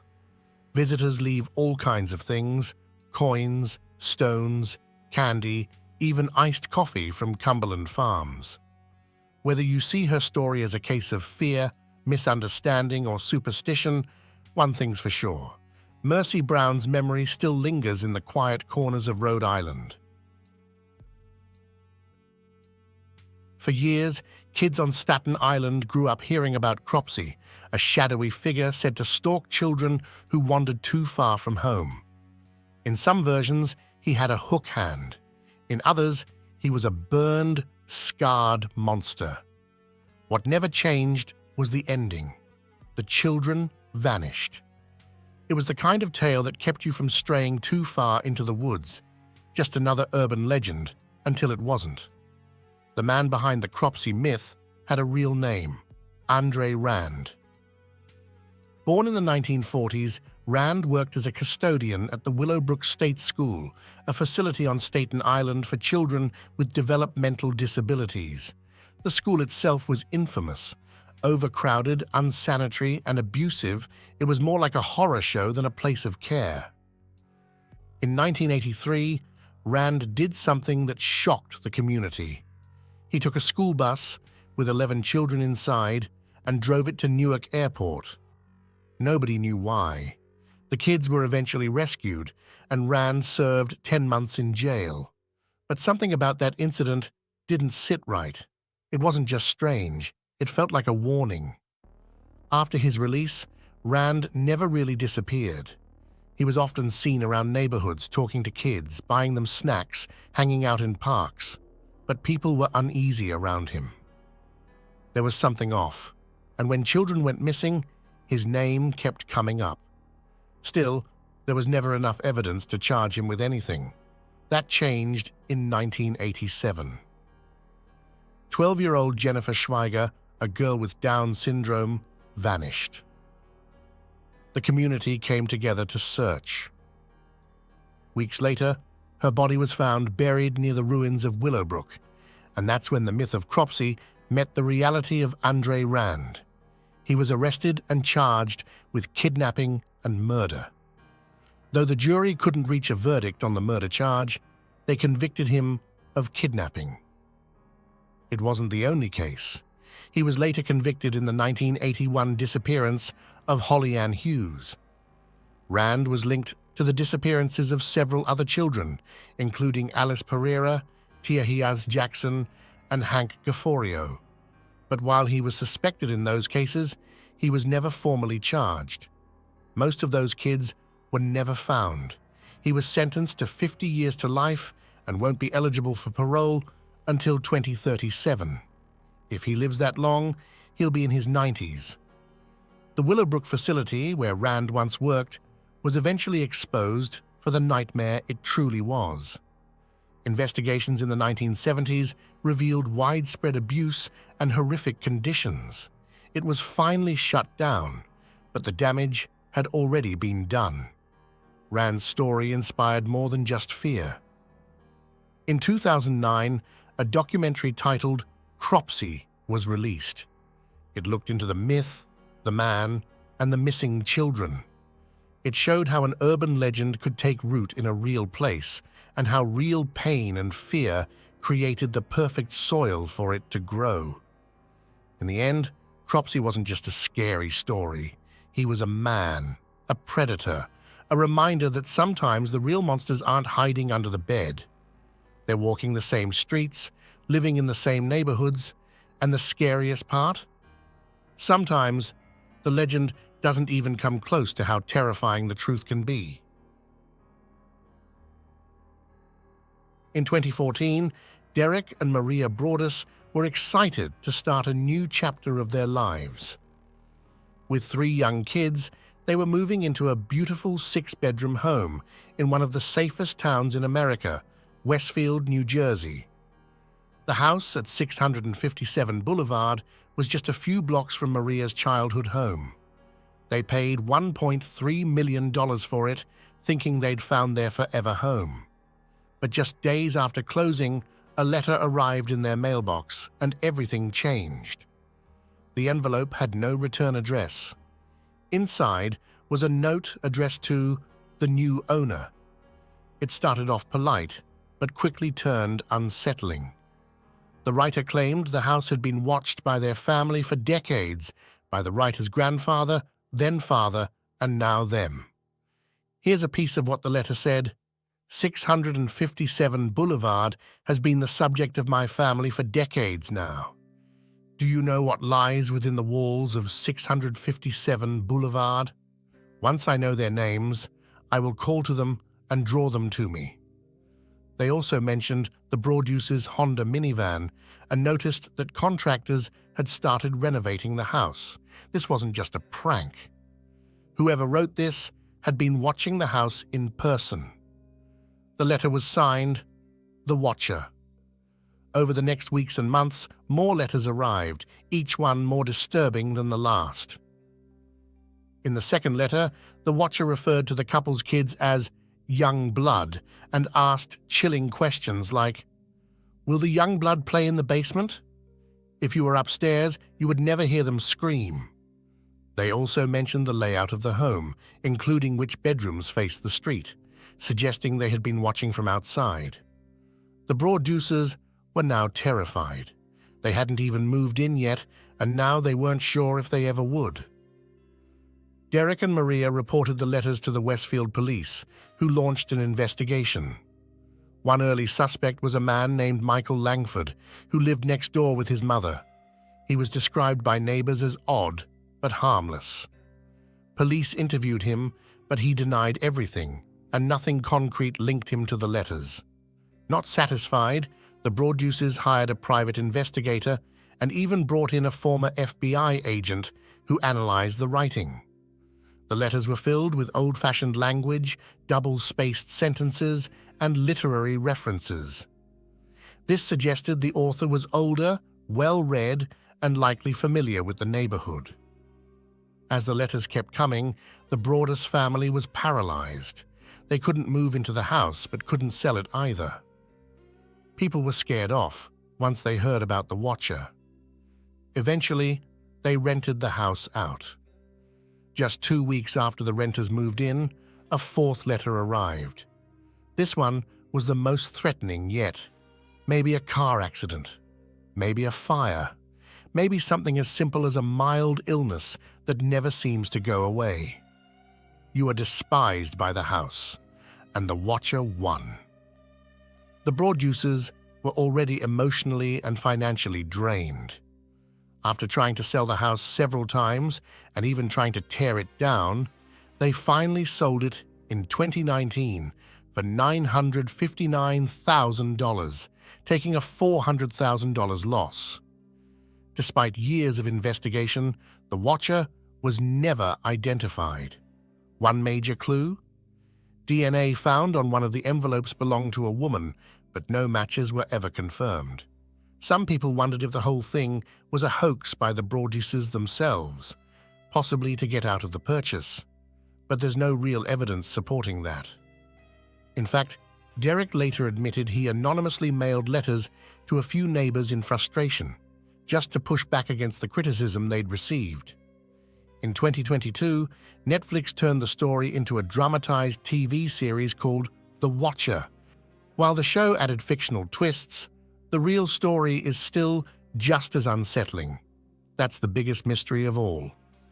Since the Broaddus family sold the home in 2019, the new owners haven't received a single letter. So what was it about the Broaddeuces that caught the Watcher's attention? Was it really a neighbor? Was it someone with a grudge? Or was it a random stalker who vanished once the attention faded? To this day, no one knows who the Watcher is or why they were so obsessed with 657 Boulevard. Dudleytown, Connecticut. Also known as the Village of the Damned. Tucked deep in the woods of Cornwall, this ghost town is the subject of one of New England's most persistent legends. It's said that anyone who dared to live there was doomed, cursed by madness, misfortune, and mysterious death. According to the story, the curse began centuries ago in England. Edmund Dudley, a nobleman, was beheaded for treason during the reign of Henry VIII. His son, John Dudley, tried to make his daughter-in-law Lady Jane Grey the Queen of England. That backfired badly. Both John and Jane lost their heads. Legend says the family was cursed from that point on, and that curse followed their descendants across the ocean to a small hamlet in the Connecticut hills. By the early 1700s, a few Dudleys had settled in the area, names like Gideon, Abiel, Barzillai, Martin, Obijah, all supposedly connected to the cursed bloodline. They helped build a small farming community in the woods, but things didn't go well for long. The stories say it all started in 1792 with a man named Gershon Hollister, who was murdered in a house near the Dudley home. After that, the man who owned the house, William Tanner, reportedly lost his mind, ranting about demons and wild animals. Then came more tragedy. Abiel Dudley lost everything, including his sanity. A family that moved into Abiel's old home, Nathaniel Carter and his wife, relocated to New York and were killed by natives while settling near the Delaware wilderness. General Haman Swift came back from the Revolutionary War and lost his third wife to a lightning strike before going mad himself. Then there was presidential candidate Horace Greeley. His wife supposedly took her own life in Dudleytown just before he lost the election. In the early 20th century, a New York cancer specialist, Dr. William Clark, returned from a trip to find his wife had gone insane while staying at their summer home in Dudleytown. Over time, people left. The land was hard to farm, and the promise of better opportunities out west pulled settlers away. But the story stayed behind, and only got weirder. The legend of the Dudleytown curse grew with each retelling, and by the 1960s, people were saying the woods had gone silent. No birds, no animals, just unnatural, dead silence. That detail stuck. And then came the ghost hunters. People started sneaking in, hoping to feel the darkness or maybe spot a ghost.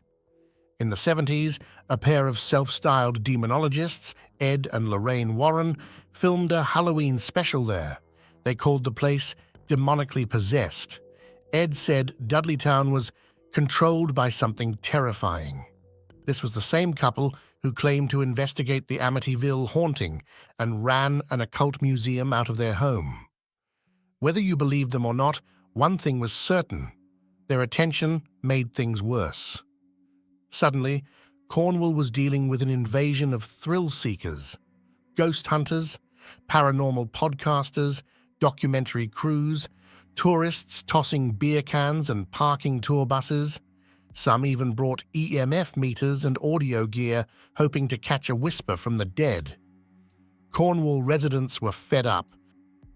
The land around Dudleytown is now part of the Dark Entry Forest, a private nature preserve. The name alone sounds ominous, but it's not what people think. When Dr. Clark and a group of friends bought up the land in the early 1900s, they weren't chasing ghosts, they were planting trees.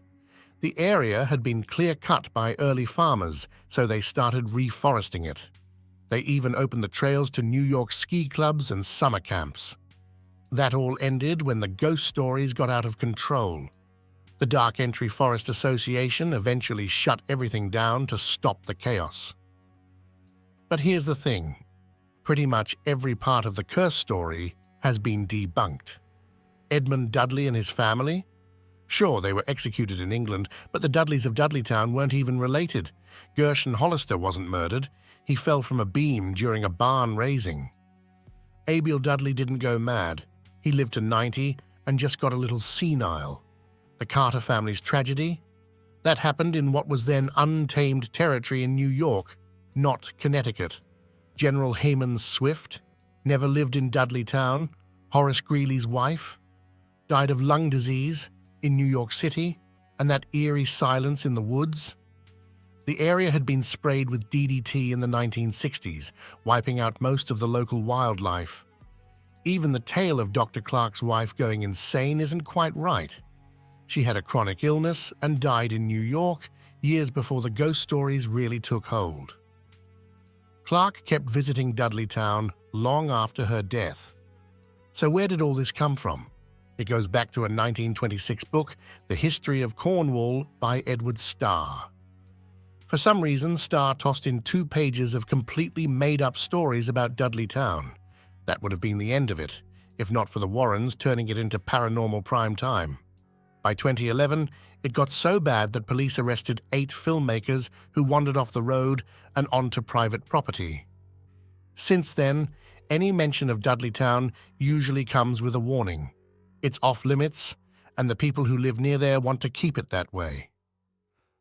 Harriet Clark, former president of the Cornwall Historical Society, summed it up best in her book, The True Facts of Dudleytown. She wrote, "Today's owners and taxpayers are professional people who live there for privacy and seclusion. They do not welcome tourists or those seeking tales of chilling or wild experiences. Please do not come. There are no ghosts, no spirits, and no curse." But there was one long-time resident who lived there for years, an architect named Walter Killam. He moved to Dudleytown in 1938 after camping overnight and ended up building 14 structures on the property. People would ask him where the ghosts were. His answer? "If you believe in ghosts, I guess you'll find one. If you don't, then there aren't going to be any." So, is Dudleytown cursed, haunted, demonically controlled? Or is it just a quiet place where a few tall tales got out of hand? That's up to you to decide. Just don't go trespassing to find out. And there you have it. If you enjoy our content, please like this video, share it with your friends, and subscribe to the channel. It means a lot. Thank you, and safe travels, my dear friends.